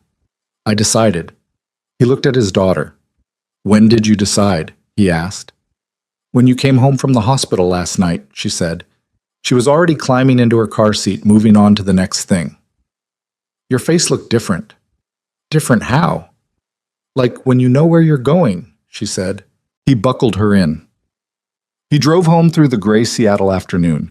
He did not say anything else about it because Lily was already talking about something else entirely, some dispute at recess involving a disputed rule about tag that required considerable narrative detail to explain. But he thought about it. His face looked different, like when you know where you're going. He thought maybe that's right. The rain started up again around dinner, steady and indifferent, the Seattle kind that didn't ask permission. Nathan made grilled cheese because neither of them had the energy for anything more ambitious, and Lily ate hers with the focused attention she brought to all food she approved of, and the apartment was warm and small and full of the ordinary particular noise of a weeknight, and on the refrigerator the drawing with the newly colored figure stood in its place. Saturday was 4 days away. He could wait 4 days. Saturday arrived the way important days sometimes do, quietly, without ceremony, the city outside still gray and wet. The kind of morning that didn't announce itself as significant until you were already inside it. Nathan dropped Lily at Marcus's place. This had been arranged with a minimum of explanation on Nathan's part, and a maximum of barely suppressed commentary on Marcus's part, which Nathan had managed by handing over Lily's overnight bag and the specific list of her dietary preferences, and leaving before Marcus could say whatever he was visibly composing. "Have fun," Marcus called after him from the doorway. "She goes to bed at 8:30, Nathan said without turning around. Nathan. He got in the truck. He drove to Evelyn's building through the Saturday morning streets, which had the particular emptiness of a city taking its day off. Fewer cars, a different quality of quiet, the coffee shop starting to fill with people who were somewhere voluntarily rather than because obligation required it. He'd been to her building before, had picked her up from the lobby 4 or 5 times now, had stood in the marble-floored entrance and felt the particular awareness of the distance between his world and hers, not with resentment, just with the clear-eyed acknowledgement that the distance was real and had to be navigated consciously. Today felt different going in. She was waiting in the lobby again, but this time she wasn't dressed for outside. Dark jeans, a simple gray sweater, her hair down in a way he hadn't seen before. She looked like herself, he thought. Not the CEO version, not the carefully assembled public version, just Evelyn on a Saturday morning in her own building. She looked like she hadn't slept perfectly, but she looked like she'd rested, which was better than the hospital version of her, and better than the December version of her, and something he filed away as progress without making a thing of it. "Hi," she said. "Hi." He looked at her. "You look better." 3 days of actual sleep and food my assistant didn't have to smuggle in, she said. Remarkable what it does. She turned toward the elevator. "Come up." The penthouse was something Nathan's brain took a moment to process. Not because it was ostentatious, which it wasn't exactly, but because it was the physical expression of a life built on entirely different principles than the one he lived. High ceilings, floor-to-ceiling windows facing the sound, the Seattle skyline laid out like a map of itself in the gray December morning. Everything in it was chosen carefully, not expensively for the sake of expense, but with the specific taste of someone who had grown up without much and then acquired the ability to acquire things and had done so with some deliberateness. But it was also, he noticed, very quiet, very still. The kind of apartment that didn't have the accumulated noise of a life fully lived in it. No mail on the counter that hadn't been sorted yet, no shoes left near the door. No evidence of the small, unglamorous residue that real daily life left behind. It looked, he thought, like a hotel room that someone had been staying in long enough to arrange their things. "Coffee?" she asked. "Please." She made it properly, which he appreciated. Actual grounds, a real machine. None of the single-serve pod situation he maintained at home out of time constraints and low ambition. He stood at the windows while she made it, looking at the water. "The view's different in the winter," she said from the kitchen. "Summer, it's too bright, almost. Right now, it's—" She considered. "Honest." "Yeah," he said. "It is." She brought the coffee and they stood at the windows together for a while, not talking, which they'd gotten good at, the comfortable version of silence rather than the loaded kind. Outside, a container ship moved slowly across the Sound, enormous and unhurried in the gray water. "How's the compliance situation?" he asked. He knew she'd been monitoring it all week from home, which was its own kind of progress. Monitoring rather than doing all of it herself. "David's team has it," she said. "It came out slightly stiff, the way things come out when you've said them enough times to start believing them, but haven't arrived fully yet. The legal issue is more manageable than it looked at 2 a.m. on a Thursday in a state of severe sleep deprivation. The board call went fine." She drank her coffee. "David sent me a summary afterward. I only rewrote it once before I sent it back." "Once is good." "It was very hard," she said without irony. He looked at her sideways. "You rewrote his summary, or you rewrote yourself?" A pause. "Both," she said, "but I sent David's version." He nodded. That was real progress, the kind that doesn't feel like progress while you're doing it. They finished the coffee. The ship moved out of sight. The quiet between them shifted slightly. Not uncomfortable, but expectant. They both knew what the morning was actually for. She set down her cup. "Come on," she said. The room was at the end of a hallway he'd walked past twice before without registering the door. It was the same dark wood as everything else, no different from the other doors. She stopped in front of it and didn't move for a moment. He didn't say anything. He'd learned that her silences before things were working silences, not stuck silences, and that the difference mattered. She reached into the pocket of her jeans and pulled out a key. An actual physical key, the old-fashioned kind, brass, worn smooth from handling. She looked at it for a second, not dramatically, just looking, the way you look at an object you've carried a long time before you decide to use it for what it was actually for. Then she unlocked the door and pushed it open. The smell hit him first, paint, and the specific chemical undertone of linseed oil, and something underneath both of those that was harder to name. Old emotion sealed in a closed space, maybe. The particular atmosphere of a room where difficult things had been made. It was medium-sized, with a single north-facing window that gave even gray winter light without direct sun. The right light for painting, he somehow knew without knowing how he knew it. Every wall was covered. Canvas after canvas, some framed, most not, some stacked in layers against the lower portions of the walls. Some hung with the kind of organizational logic that made sense to the person who'd arranged them, and maybe no one else. He walked in. He walked slowly, the way you walk through a space that requires attention. Not saying anything, not reaching for something to say, just looking, really looking. The paintings they were not what he'd expected, though he hadn't formed a specific expectation. They were dark, most of them. Not dark in the interior design sense, dark in the emotional sense. Deep oranges and reds that were clearly meant to be fire, but were also clearly something else. Something that lived behind fire and used fire as its grammar.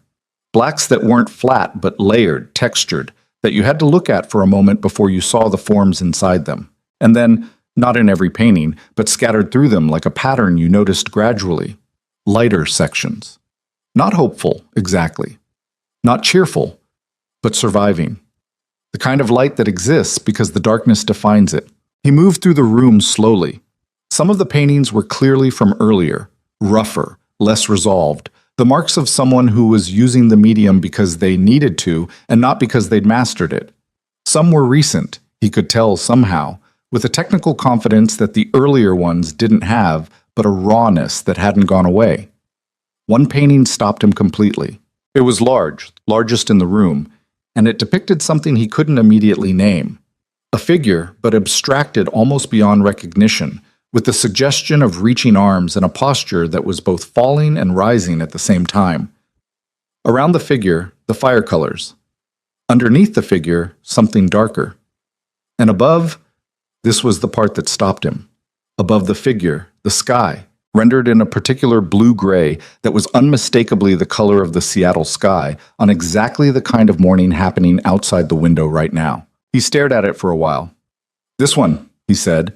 She had followed him into the room but had stayed near the door, watching him move through it with the particular tension of someone waiting for a verdict they've told themselves they don't need. "What about it?" she asked. "When did you paint it?" A pause. "About a year after the fire." He looked at it again. The figure that was falling and rising, the sky above it that was the exact right color of surviving. "You weren't sure yet," he said, "whether you were falling or getting up." She didn't answer immediately. When she did, her voice was careful, measured, covering something that wanted to be less measured. "No," she said. "I wasn't." "Are you sure now?" The question landed between them, heavier than he'd intended, or maybe exactly as heavy as it was. He turned to look at her. She was standing in the doorway of her own locked room, arms crossed at her waist in the self-holding gesture he'd come to recognize as her version of managing herself. And she was looking at the large painting with an expression that was complicated in ways that required more than a moment to read. "I'm more sure than I was," she said, finally. "That's honest." He turned back to the painting, spent another moment with it. "These are extraordinary," he said, not performing admiration. Stating what he thought, the way he stated things about structures when they merited it. "They're real. They're actually real." "They're not technically. Evelyn." He turned fully to face her. "I'm not talking about technique. I'm talking about these are the real thing. Whatever you were trying to put somewhere when you made these, you got it in there. That's not nothing. That's actually a hard thing to do." She looked at him. Her arms were still crossed, but slightly less so. "I've never shown anyone," she said. Not a single person. Diane knows the room exists. My therapist knows I paint. That's it. He absorbed that. 7 years of making things in a locked room that nobody saw. 7 years of putting the most honest version of herself onto canvas and then turning the key. Why now? He asked. Why me? She thought about it. Not performing thought, actually thinking, her gaze moving to a middle distance between them. Because you stayed in a hospital chair all night, she said. And you didn't make it. You didn't turn it into a thing. You just stayed. She looked at him directly. Because when I told you I was scared, you told me something true about yourself instead of trying to fix me. She paused. And because I'm tired of this room being locked, I'm tired of the things in it being only mine. She stopped, then pushed through the stop. I want someone else to know they exist. He held her gaze. They exist, he said. Something in her face shifted, the controlled surface of it giving way to something underneath that was quieter and more real. She uncrossed her arms, looked around the room at her own paintings with the expression of someone seeing a familiar landscape from a slightly different angle. I should do something with them, she said, almost to herself. I've been saying that for 2 years. There's an organization, through the company foundation, that works with burn survivors, art therapy, community programs. I've been funding them for 3 years, and I've never...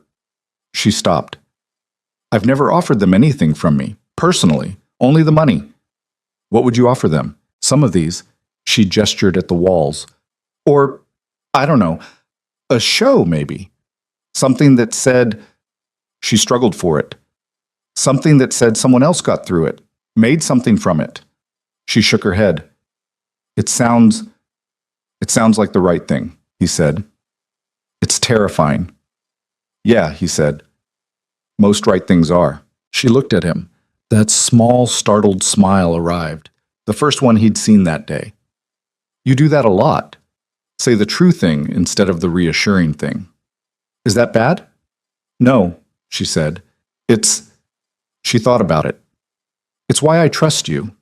He didn't know what to do with that exactly, so he did what he usually did when something landed heavier than he'd prepared for. He moved on to the next thing, the next step, the way you move through a complicated build. One true thing at a time. Tell me about this one, he said, moving to a smaller canvas near the window. Dark blues, a shape that might have been a door or might have been a window, impossible to tell from the inside. She came away from the doorway, came to stand beside him, and she told him. They spent 2 hours in that room. Her talking, him listening, occasionally asking, not to fill silence, but because he actually wanted to know, which was different, and she could tell the difference. She told him about each painting she stopped at, when she'd made it, what she'd been trying to solve, whether she felt like she'd solved it. Some of them she hadn't solved. She said that plainly, without apology. These ones, I was trying to get to something and I didn't. I can see now where I stopped short, but I kept them anyway because the stopping short is also real. He understood stopping short. He understood keeping the evidence of it. When they came out of the room, something had shifted between them. Not dramatically, not with announcement. Just the natural shift that happens when two people have been in a real place together long enough that the pretense of not being in it fully becomes unavailable. She made more coffee. He sat at her kitchen counter and watched her do it with the comfort of someone who has been in a place enough times that it stopped being unfamiliar. Lily drew you, he said. She turned from the coffee machine. What? The drawing on my refrigerator, the one she made months ago. The uncolored figure she said she was saving space for. He looked at his coffee cup. She colored it in, this week. He paused. She told me it was you, she decided. Evelyn was very still for a moment. She stopped. She's only met me twice. She's been hearing about you more than twice, he said, and she's got her father's habit of paying attention. He looked up.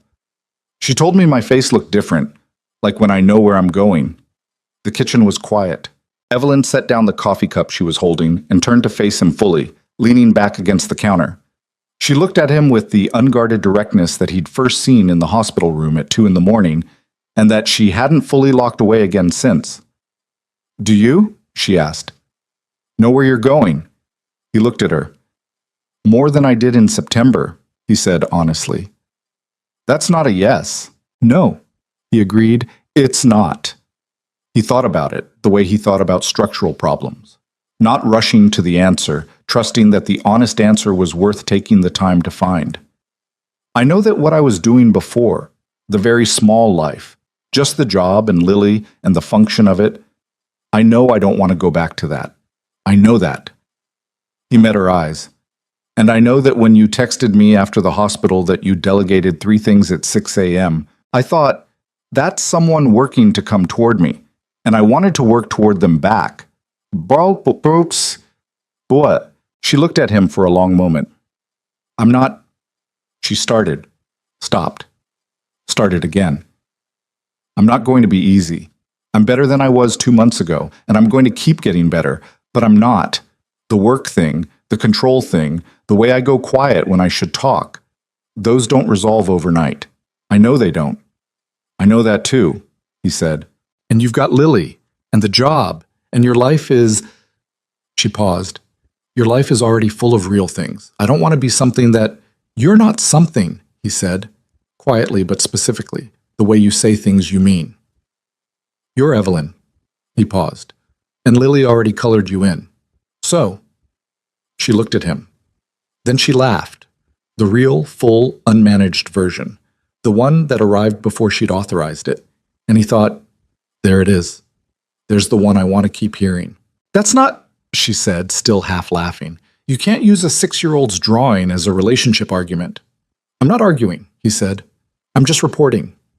She looked at him with something that was warm and real and slightly helpless, in the way that only happens when you're feeling something you've worked hard not to feel and have run out of the energy to keep working against it. What happens next? She asked. I don't know exactly, he said. I know I want you to meet Lily properly. Not in passing, properly, when we've got time and it's not a hospital situation or a morning. I'm in a rush. He looked at his cup. I know I want you to do something with that room, the paintings, the organization you mentioned. He looked up. And I know that whatever the thing is that we're building here, I want to build it right, which means not rushing it and not running from it. Building it right, she repeated. Is that a construction metaphor? Everything's a construction metaphor if you spend enough time on job sites. She smiled, the quiet, real kind. Then she picked up her coffee and said, Okay. Okay, what? All of it, she said. Let's build it right. They had lunch. Actual lunch. The kind that required going to a grocery store first because Evelyn's refrigerator contained primarily condiments and sparkling water and 1 container of yogurt that she ate standing over the sink on mornings she remembered to eat. Nathan navigated the grocery store the way he navigated everything. Efficiently, without drama, the cart filling up with things that would make actual meals. She walked beside him through the aisles, and he noticed that she'd relaxed. Not fully. She didn't fully relax. It wasn't her nature, and he'd stopped expecting it to be. But enough. Enough to argue about pasta shapes, which she did with surprising conviction. Rigatoni, she said flatly. For this? No. Penne. Rigatoni holds the sauce. Penne is structural. She looked at him. Did you just describe pasta as structural? Everything is structural, he said, and put the penne in the cart. She put it back and added rigatoni. He looked at the cart. Looked at her. Fine, he said. I run a company, she said serenely. I'm used to winning. The afternoon was ordinary in the particular way that ordinary afternoons between people who are figuring each other out can be extraordinary without being dramatic about it. She cooked, which she turned out to be competent at in the precise recipe-following way of someone who approaches cooking the same way she approached compliance briefs. The instructions exist for a reason, and deviating from them requires justification. He sat at her counter and talked to her while she did it, and the conversation moved through the comfortable territories they'd built over months. Lily's latest school situation, the job site progress, the expansion update, a book she'd been reading in the hospital that she hadn't expected to like, a thing that had happened on the job site last week that was technically a catastrophe and was in retrospect very funny. They ate at her table. The rigatoni was, he admitted privately, better than penne would have been. He didn't say this out loud. After they took their coffee to the windows and watched the afternoon move toward evening over the Sound. The light was doing the thing Seattle winter light did at this hour, flattening and deepening simultaneously, the water going from gray to silver to a dark blue that was almost convincing. I'm going to call the organization Monday, she said, about the paintings. Good. I'm going to offer them a show, and some of the pieces if they want them, for the therapy programs. That's a real thing to do, he said. She was quiet for a moment, looking at the water. The board meeting is in February, the annual review. I usually present alone, just me, the full year, the projections, the vision piece at the end. She paused. This year I'm going to have David and the regional directors present their own sections. I'm going to sit in the room and let them speak for themselves. He looked at her sideways. How long has your therapist been suggesting that? A pause. 18 months? And now you're doing it. And now I'm doing it. She looked at him. You don't get credit for that, by the way. It was always going to happen. I know, he said. I'm not taking credit. I'm just... He thought about the word. Noticing. She held his gaze for a moment, then she looked back at the water. Lily, she said, when do you want to... Next weekend, he said, if you're up for it. Something simple. There's a park she likes, near our neighborhood. Has a good playground. Nothing fancy. She's not picky. We could get lunch after. A park in December. She has opinions about fresh air. She sounds like someone I'd like, Evelyn said. She's already decided she likes you, he said. You're behind. She almost smiled. I'll catch up. The evening came in. He stayed for it, which had stopped requiring a decision and had started simply being the thing that happened when the afternoon ran into evening and neither of them reached for an exit. She put something on, a playlist of older music, the kind with no nostalgia attached because it was older than either of them. They talked less as the evening settled, the conversation becoming more occasional, more specific, less like two people establishing a connection and more like two people who have already established it and are simply existing in it. Around 9, he started gathering himself to leave. He'd check on Lily at Marcus's, drive home, run through the next week's logistics the way he always did on Sunday evenings.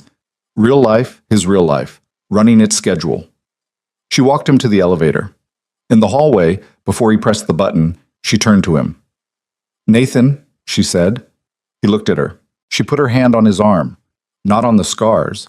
Hers were on the right, the inside, and she rarely touched them voluntarily. Just on his forearm, her palm warmed through his jacket sleeve. A specific touch, deliberate, not accidental. Thank you for the room, she said. For looking at it, for... She stopped, then pushed through the stop. For not making it less than it was. He put his hand over hers. The same thing he'd done at the dinner table in October. The same gesture, covering, steadying, the thing that said, I see it, and we can keep going. It's not less than it was, he said. Not even close. She looked at him for a moment. Then she nodded once and stepped back, and he pressed the elevator button, and when the doors opened, he got in and she stayed in the hallway, and they looked at each other in that brief window before the doors closed. She looked, he thought, like someone who had put something down that they'd been carrying for a very long time. Not empty. Lighter. The specific lightness of someone who has been relieved of weight they forgot wasn't theirs to carry alone. The doors closed. He drove home through the Saturday night streets of Seattle, the rain starting up again, the windshield gathering it in small rivers. The truck made its usual sound at a red light, which he'd started thinking of as conversational rather than alarming. The city slid past. He thought about the locked room and what it had taken to open it, and what it meant that she had. He thought about rigatoni versus penne and how some arguments were worth losing. He thought about Lily's drawing on the refrigerator, the figure colored in with dark hair standing slightly apart from the others and slightly closer than before. He thought, one step at a time. That's how you build something real. One step at a time, checking the work, not rushing the cure. He picked up his phone at the next red light. He knew he wasn't supposed to, and sent a quick text. Rigatoni was good. Don't let it go to your head. He put the phone down. By the time he parked outside his apartment, the reply was waiting. It already has. Drive safe. He sat in the truck for a moment in the parking lot, the rain on the roof, the city doing its quiet Saturday night thing around him. He thought, this is what it feels like. When the walls move out. When the room gets larger. He thought, don't waste it.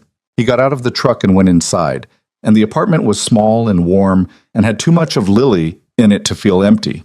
and the drawing on the refrigerator had been there long enough now that he'd stopped seeing it every time he walked past.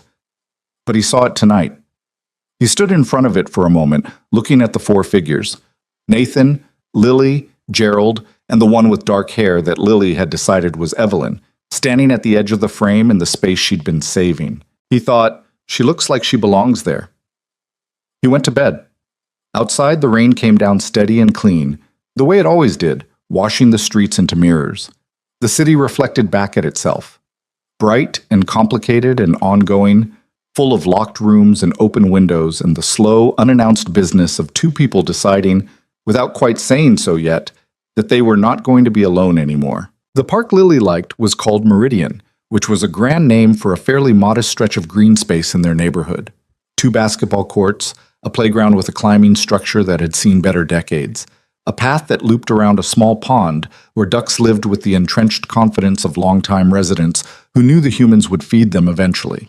It was not impressive by any objective measure. Lily loved it with the total, uncomplicated loyalty that children reserve for things that have been reliably good to them. Nathan had suggested it for the same reason he'd suggested the diner near his job site for early coffee dates with Evelyn. It was his territory, which meant it was honest. He wasn't going to take Lily somewhere designed to impress. He wasn't going to manage the meeting into something it wasn't. He was going to bring 2 people he cared about to a pond with opinionated ducks on a cold December Sunday and see what happened. He was nervous about it. He didn't tell anyone he was nervous about it because there was no version of admitting that which didn't require more conversation than he had energy for. But he was. Evelyn texted him at 8:15 that morning, "I'm awake. Is it normal to be this nervous about meeting a 6-year-old?" He read it and felt something loosen in his chest. He typed back, "Completely normal. She's terrifying. That's not helpful. She likes people who are honest with her. Don't perform. She'll notice." A pause. Then, "She sounds like you. She's better than me at most things," he wrote. "See you at 11. He spent the morning getting Lily ready, which was its own operation. Lily had opinions about what she was wearing, not fashionable opinions, but thematic ones. Today she had decided she wanted to wear her orange rain boots and a purple sweater, and a hat that had small bear ears on it, which was technically the hat from the cereal box she'd picked out 2 months ago, and which she had somehow obtained and which Nathan had chosen not to investigate too closely. "Is Evelyn coming today?" Lily asked, while Nathan was helping her with her boot. "Yeah," he said. "Is that okay?" Lily considered this with the gravity she applied to most important decisions. "Does she like ducks?" "I don't know." "I'll find out," Lily said, with the tone of someone who has identified a critical variable and intends to assess it directly. Nathan looked at his daughter. "Just be yourself, okay? You don't have to—" "Dad!" Lily looked at him with the patient exasperation of a 6-year-old who is very clear on who she is. "I'm always myself." "Right," he said. "Sorry." Evelyn was already at the park entrance when they arrived, standing near the gate in a long coat and practical boots, her hands in her pockets, which Nathan had learned was what she did with her hands when she was nervous. Contained them, gave them something to do that wasn't visible. She'd worn her hair down again. She was watching them walk toward her from across the parking lot, with the particular expression of someone trying not to look like they're watching too intently and not quite succeeding. Lily spotted her immediately. She had no subtlety about it. She simply pointed and said, "Is that her?" "That's her," Nathan said. Lily looked, assessed. Then she started walking faster, which was not what Nathan had prepared for, and by the time he caught up, Lily had already arrived in front of Evelyn and was looking directly up at her with the complete, unguarded appraisal that only small children and certain animals can get away with. "Hi," Lily said. "I'm Lily." Evelyn crouched down to eye level, which was the right instinct, and which Nathan noted without commenting on. "Hi, Lily. I'm Evelyn." Lily looked at her for a moment. "Do you like ducks?" Evelyn glanced up at Nathan, who gave her nothing because this was her problem to solve, and he was curious how she'd solve it. "I don't know them very well," Evelyn said carefully. "I haven't spent a lot of time with ducks." "That's okay," Lily said generously. "I'll introduce you. There's one named Gerald, like my cat, who's the mean one, but he's only mean because he's scared. The others are fine." She considered. "Mostly." Evelyn looked at her with the expression of someone who has just received more information than they expected in a short span of time and is recalibrating accordingly. Okay, she said. Good to know. Also, Lily said, Dad says you run a big company. I do, Evelyn said. What kind? Healthcare. We help people get medical care in places where it's hard to find. Lily thought about this seriously. Like a doctor, but bigger? Something like that. More like making sure doctors can get to where the people are. Lily nodded slowly in the way she nodded when she was filing information. That's a good job, she said, with the tone of a final verdict. Then she reached out and took Evelyn's hand with the complete, trusting directness of a child who has decided something and sees no reason to delay acting on it. Come see the ducks. Nathan watched Evelyn's face in the moment that Lily took her hand. The control dropped completely, entirely, for about 2 seconds. Not into sadness, not into anything heavy, into something simpler than that. Something that looked like being caught off guard by how much something mattered. She recovered quickly, stood up, and let Lily lead her toward the pond. Nathan followed them, his hands in his own pockets, and thought, there it is. That's the thing that was always going to happen if we got here. The ducks were present and opinionated, as advertised.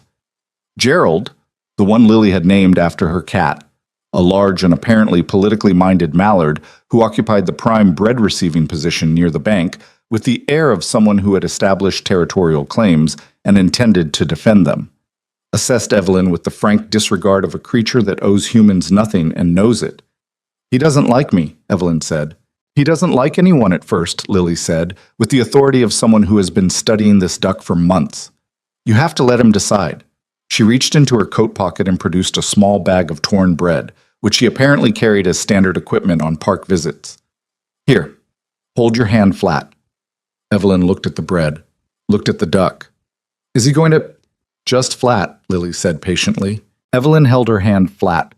Gerald examined the situation with the slow, contemptuous assessment of a creature with nothing to prove, and then, after a significant pause that felt like a power move, took the bread.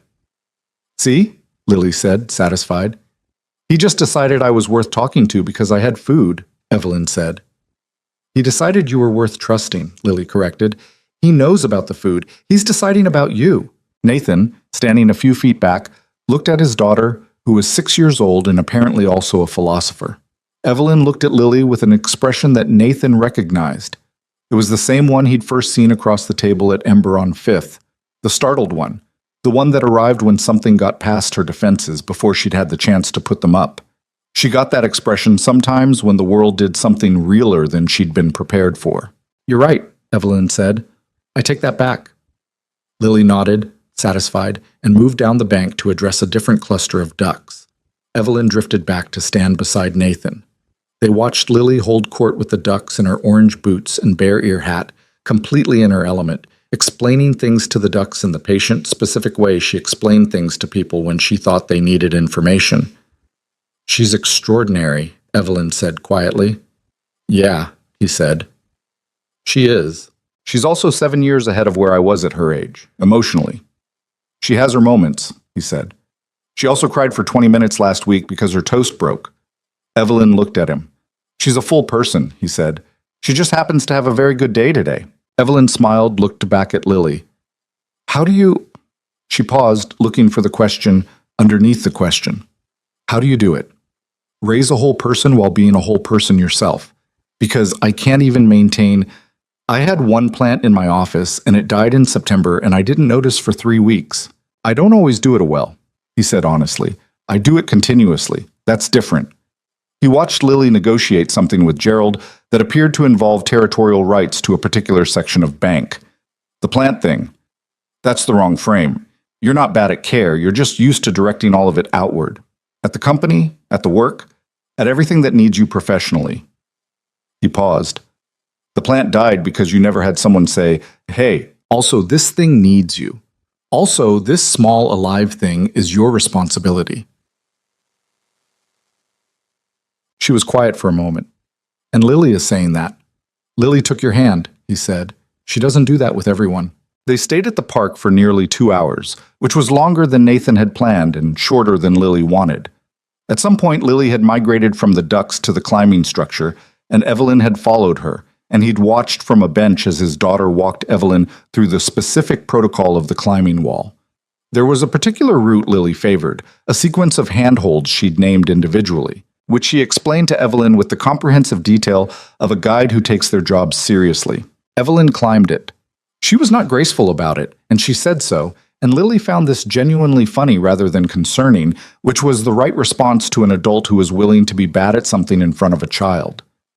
"You went the wrong way on the third part," Lily told her when she reached the platform at the top.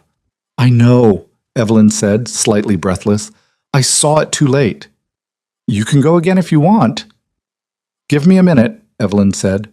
Lily sat beside her on the platform, both of them looking out over the small park in the December gray, the pond and the ducks and the bare winter trees, and Nathan on the bench below, looking up at them.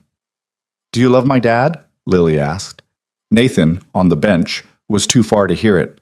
He saw Evelyn's posture change, the slight shift, the stillness, and knew something significant was being said. Later, driving home, Lily in the back seat asleep within 4 minutes the way she always was after park days, he asked Evelyn, "What did she say to you on the climbing thing?" Evelyn looked out the passenger window for a moment. "She asked if I loved you," she said. The truck was quiet except for its usual sounds. Nathan kept his eyes on the road. "What did you say?" "I said I was still figuring it out." A pause. "She said that was okay. She said sometimes figuring out takes a while, and it doesn't mean the answer isn't yes." Nathan drove. "She's quoting me back at herself," he said after a moment. "I told her that about something else entirely, months ago." "She remembered it," Evelyn said, "and applied it." "Yeah." He glanced at her sideways. "She does that. The answer to the question she hadn't given Lily, hadn't given him either, not directly, sat between them in the truck cab, not pressing, not demanding, just present, the way true things were present before you found the words for them. January came. The city shifted from the deep gray of December into the slightly different gray of January, which had a different quality to it, not warmer, but less dark. The days started to remember they were supposed to get longer. Evelyn made the call to the Burn Survivors Organization on the second Monday of the new year, as she'd promised herself.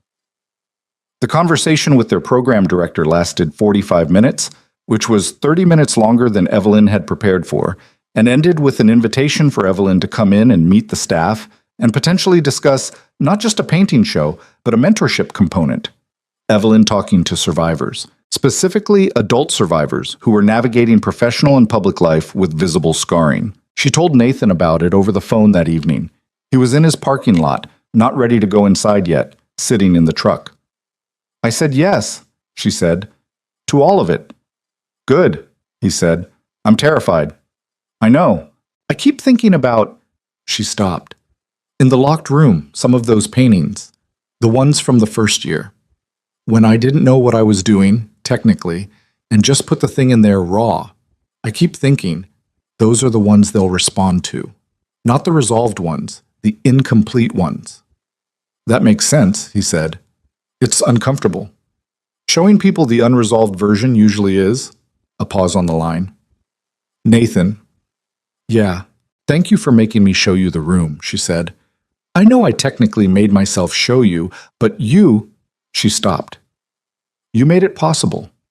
There's a difference." He sat in his parking lot and looked at the Idaho-shaped water stain he couldn't see from here but knew was upstairs on his ceiling. "You would have gotten there," he said.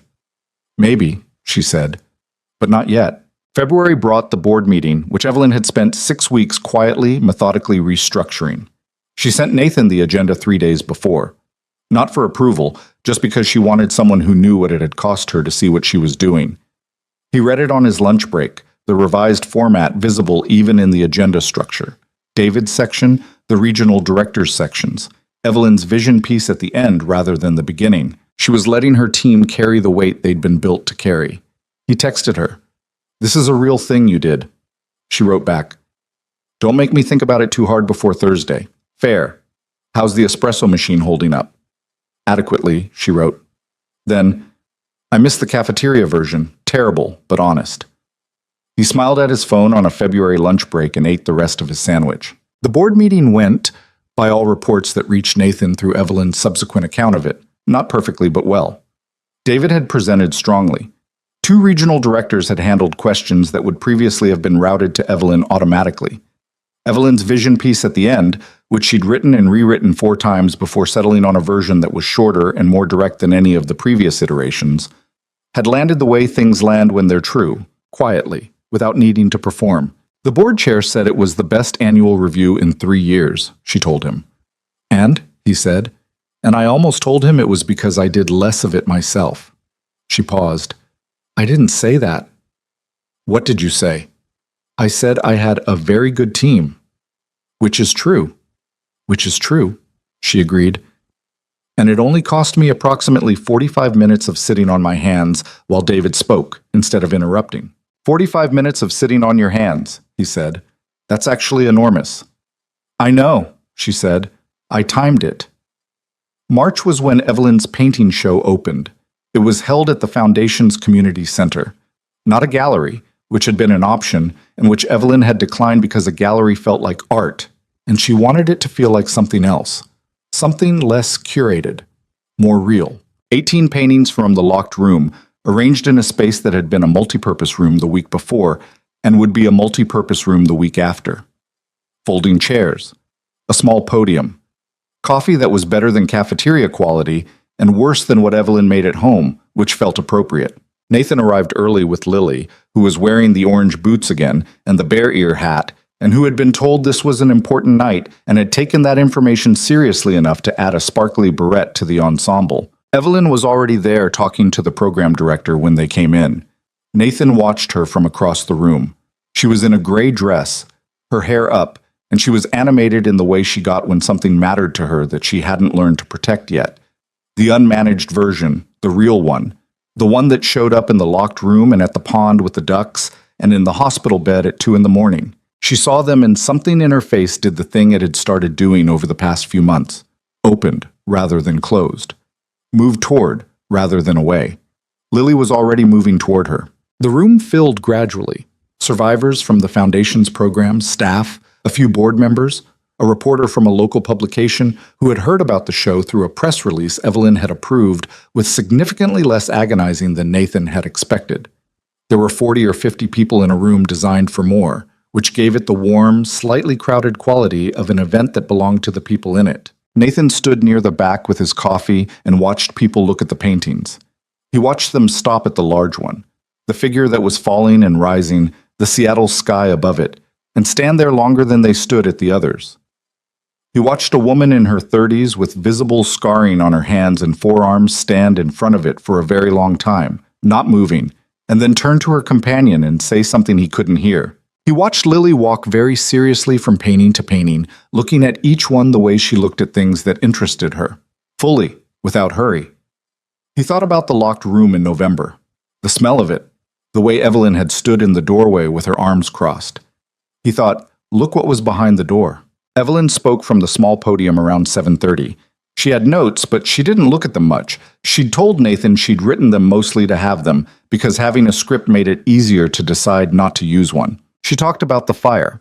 She talked about it plainly, without dramatizing it, without performing the grief of it, just said what had happened and what she'd carried since and how long she'd carried it alone, because it had seemed like the only available option. She talked about the paintings and what they'd been for. She talked about the locked room. She didn't say Nathan's name, but she said, I had someone ask me once if I was sure that I was getting up rather than falling, and I couldn't fully answer it then. I can answer it now. She paused. Yes, I'm getting up. I've been getting up for 7 years. I just needed to stop doing it in private. The room was quiet in the way that rooms get quiet when something true has been said in them. Nathan looked at his coffee cup. He thought about a woman in a cafe in October rolling her sleeve back down and then stopping herself. The specific bravery of that stop. He thought, everything that followed came from that one decision, from the choice to be seen. After, there was the mild, warm chaos of people talking and moving through the space. The particular social atmosphere of events where something real has happened and everyone is navigating the combination of the real thing and the regular small talk around it. Lily found Evelyn immediately, appeared at her elbow from nowhere, and said something that made Evelyn laugh and then crouched down to Lily's level the way she'd done at the park. Nathan made his way over when the crowd around her thinned. "Hey," he said. "Hey." She looked at him. Her eyes were bright, not from crying, from the specific aliveness of having done something difficult and come through it intact. "How was it? From the outside?" "It was right," he said. "The whole thing was right." She looked at him for a moment, then she said, quietly enough that only he could hear, "I've been figuring something out." He waited. "Lily asked me in February," she said, "and I said I was figuring it out, and I have been." She held his gaze. "I love you. That's what I figured out. I wanted to say it in a real place, not over the phone, not in passing." She glanced around at the paintings on the walls, at the people in the room, at Lily, who was now crouched near the baseboard investigating something. This seemed like a real place. The room continued around them. People talking, coffee cups moving, Lily discovering whatever she'd discovered near the baseboard. Nathan looked at Evelyn Harper, CEO, painter, the most controlled and most genuinely brave person he'd met in his adult life, standing in front of her own unlocked paintings on a March evening in a multi-purpose room in Seattle, having said the true thing. "I love you too," he said. "I've known for a while. I was waiting for you to catch up." She looked at him. "That's smug." "Little bit," he said. She almost smiled. Then she did smile. The full one, the unguarded one that arrived before she authorized it. "I can't believe you just said that." "I can't believe you said yours first," he said. I thought I was going to have to work up to it." "I ran out of patience," she said. "I've been sitting on it since January." "January. The board meeting," she said, "driving home after. I thought, I'm in love with someone, which is—" She shook her head slightly. "Inconvenient timing." "February would have been worse," he said. "Valentine's pressure." She looked at him. "Are you always going to do that? Say the deflating thing right after the real thing?" "I'm going to try not to," he said. "I probably won't always succeed." "Fair," she said. Lily materialized between them, which she did sometimes with the silent approach of a child who has figured out how to move very quietly when the situation calls for it. "Dad," she said, "there's a beetle by the wall and I think it's lost." "Okay," Nathan said. "Can we help it?" "We can try." He looked at Evelyn. "Beetle rescue. You in?" She looked at him, at Lily, at the general situation. "Yes," she said. "Obviously." They went to find the beetle. Lily led, with purpose. Nathan and Evelyn followed, and somewhere in the business of locating a small, confused insect near the baseboard of a room full of art and people, their hands found each other without either of them deciding to make it a thing. Just hands finding each other the way things find each other when they've been moving in the same direction long enough. The beetle was relocated successfully to a planter near the building entrance, which Lily judged an appropriate outcome. Summer came slowly, the way Seattle summers came, earned rather than given, the warmth arriving in degrees after months of gray until one day in June you went outside and the light was different and the city smelled like cut grass and salt water, and you understood that the season had quietly arrived while you were paying attention to other things. Nathan's apartment was different by summer. Not physically. Same water stain on the ceiling, same parking lot view, same cramped kitchen. But the quality of the life being lived in it had changed in the way that lives change when they expand to include more people properly rather than provisionally. Evelyn's coat was on the hook by the door, which had happened gradually, then permanently. Her specific brand of sparkling water had appeared in the refrigerator, then stayed. A small painting, not from the locked room, a newer one, smaller. A blue-gray piece that was clearly Seattle sky, but was also clearly something else, something lighter, was on the wall above the couch. She didn't live there. She still had the penthouse, still had the view of the Sound, still had the espresso machine. But she was there often enough that Lily had stopped announcing her arrivals and started simply absorbing them into the routine of the day, the way children absorb things that have become reliably present. "Evelyn's here," Lily would say, not looking up from whatever she was doing, as information, not announcement, which was its own kind of arrival. The truck got fixed in April.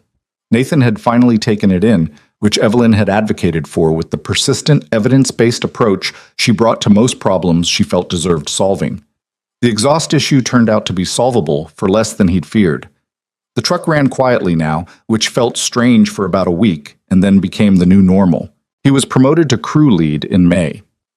Cliff delivered the news in his customary style, briefly, without sentiment, with the particular directness of a man who trusted you to know what something meant without being told what to feel about it. Nathan accepted it the same way. He called Evelyn from the parking lot at the job site, sitting in the quiet truck. "Crew lead," she said. "Yeah." "Nathan."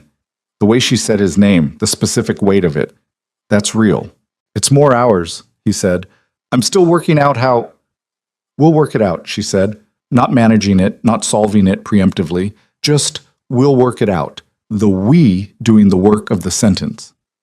He sat in the quiet truck and thought, there it is. There's the thing that changed, not a dramatic thing, not a movie thing, just "we'll work it out."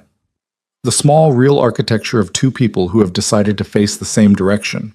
On a Saturday evening in late June, they were on the balcony of the penthouse, Lily asleep inside on the couch, Biscuit, the elderly cat, occupying approximately 60% of the available couch space and expressing no opinion on this arrangement, the Seattle skyline doing its summer evening thing below them, the water catching the late light in long silver lines. Evelyn had a glass of wine, Nathan had a beer. Neither of them was talking, which was the good kind of not talking. The kind that had been built over 9 months of also talking, so that the silence had context and weight and warmth. She was looking at the city. He was watching her look at it. "The organization asked me about next year," she said, after a while. "The show.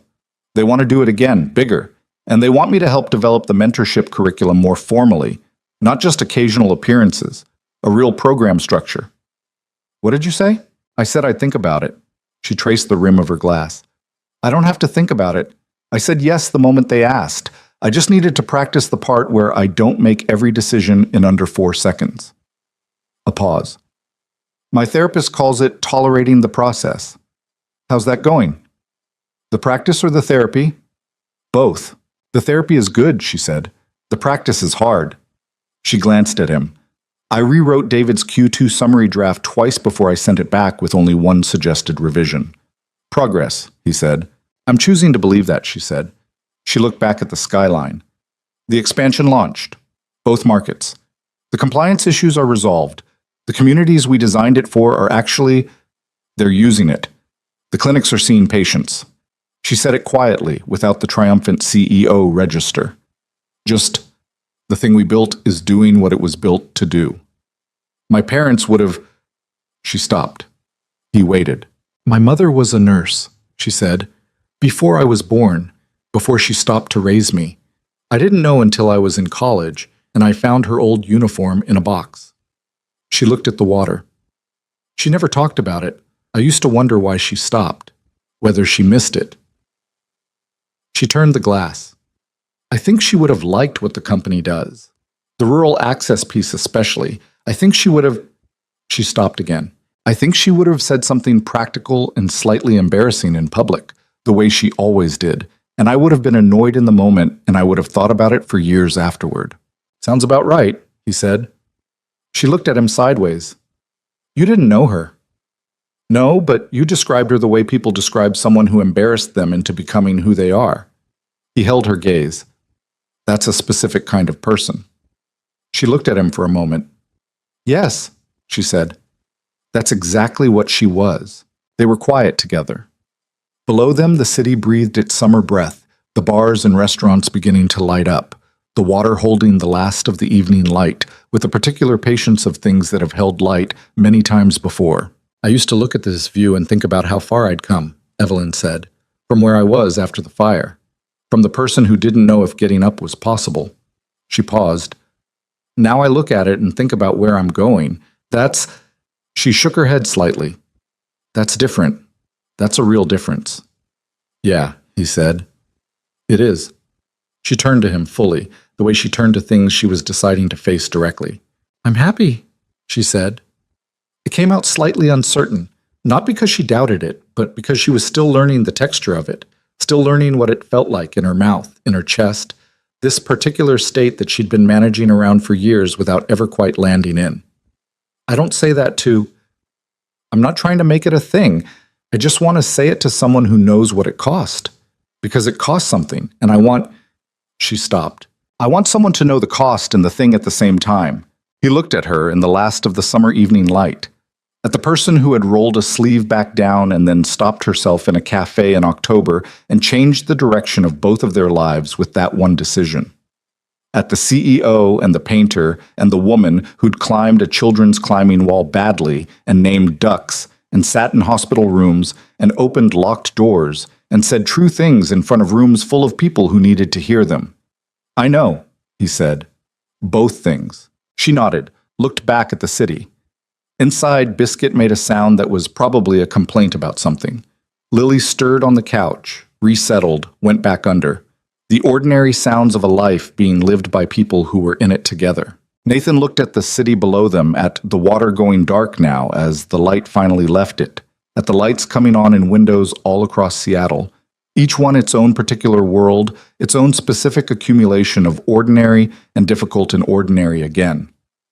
He thought about what he knew now that he hadn't known a year ago. Not wisdom exactly. He was skeptical of wisdom. It usually turned out to be just experience with better posture. More like facts. Things he had discovered to be true. The first was that loneliness wasn't about being alone. He'd been alone technically for years before Evelyn, alone in rooms, alone in trucks, alone at 3 a.m. with a water stain on his ceiling, and that hadn't been the worst of it.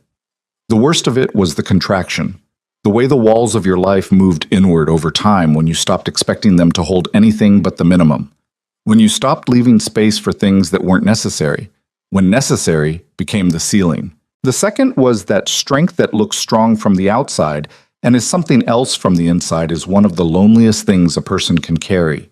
He'd seen it in Evelyn. He'd recognized it because he'd done his own version of it. And he knew that the difference between carrying it and setting it down wasn't courage, exactly. It was permission. Someone who said, you can put some of it here. I'll hold the other end. The third was about Lily. About raising a person who said things like the clouds look worried. And I'm saving that space and figuring out takes a while, but it doesn't mean the answer isn't yes. He had worried for years that Lily was getting the incomplete version of what a family could look like. One tired father, a cat, a cramped apartment, dinners that were sometimes cereal. He understood now that she hadn't been getting an incomplete version.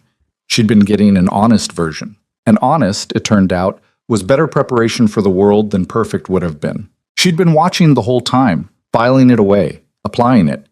She'd been saving space, and she'd known before he did who was going to fill it. He thought about something Evelyn had said in the hospital in February, the night before the board meeting, that she'd been terrified about. I thought nobody could love someone like me. I was so certain of it that I built my whole life around the certainty. He thought about how many people were doing exactly that right now, building whole lives around the certainty that they were too damaged, too complicated, too far from whatever the acceptable version of a person was supposed to look like. Building empires out of the refusal to need anyone. Building walls out of the fear of what was on the other side. He thought, the walls are just walls. They can come down. Not easily, not all at once, not without cost, but they can come down. Hey, he said. She looked at him. Thank you, he said, for showing up to that dinner. She looked at him for a moment, the slight surprise of it. They'd never said it directly, never named the beginning as the beginning in so many words. Marcus's idea, she said. You showed up anyway. I almost didn't. I know, he said. You did, though. She held his gaze. So did you. So did I, he agreed. Below them, Seattle moved through its summer evening. The water held the lights of the city on its surface. The whole bright, complicated thing of it reflected back, doubled.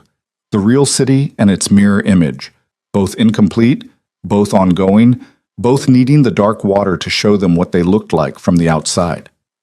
Evelyn leaned against him, not dramatically, just the lean, the weight of another person who has decided you're the place they want to be.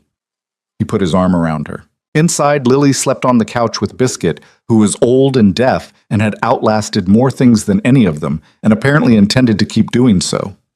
On Nathan's refrigerator in the apartment 2 miles from here, a drawing was on the door.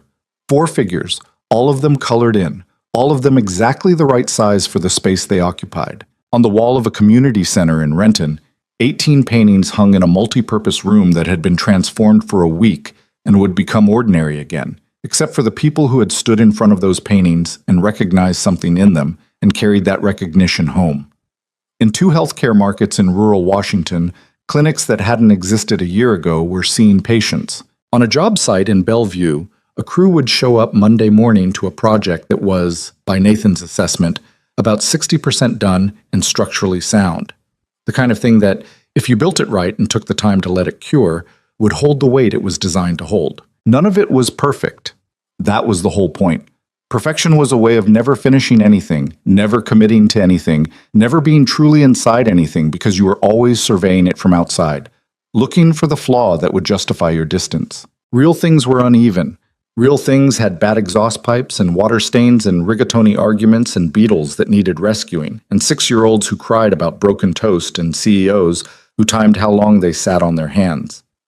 Real things had rooms that stayed locked for 7 years and then opened. Real things had 2 people standing in a parking lot at 4:47 in the morning, internally composing the case for not trying and then trying anyway. Real things lasted not because they were strong enough to withstand everything, but because 2 people kept choosing them, kept showing up, kept saying, "I'm not going anywhere." Nathan held Evelyn against his side on the balcony of a penthouse he didn't live in, above a city that belonged to neither of them and both of them, and he thought, this is it. This is the thing. Not the arrival, not the destination. The choosing, every day, the choosing. He'd spent years believing that his ordinary life made him invisible, that the concrete dust and the dented thermos and the cramped apartment and the years of making the machine run were somehow evidence of a smallness that couldn't be outgrown. He understood now that he'd been looking at it wrong.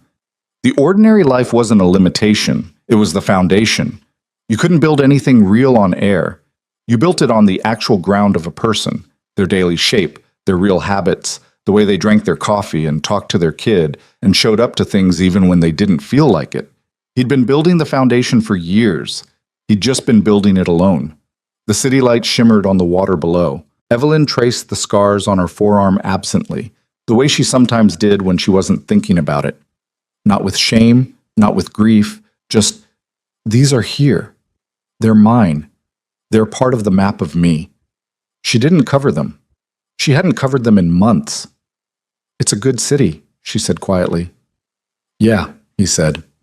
"It is. From up here you can't see the bad parts. That's why you have to live down in it," he said. She considered that. "Is that another construction metaphor?" "Everything is," he said. She almost smiled. He felt it against his shoulder. Inside, Lily made a sound in her sleep, some dream narrative being processed, some world being built in the space behind her eyes. Biscuit shifted, resettled, resumed the ancient cat business of existing with supreme indifference to the complications of the humans around him. Outside, Seattle went on being itself, difficult and beautiful and rain-soaked and striving, full of people making the same calculations that people have always made, whether to stay or go, whether to open or close, whether the thing in front of them is worth the risk of wanting it. Nathan and Evelyn stayed on the balcony until the last light was gone from the water. Then they went inside. That was all. That was everything. That was enough.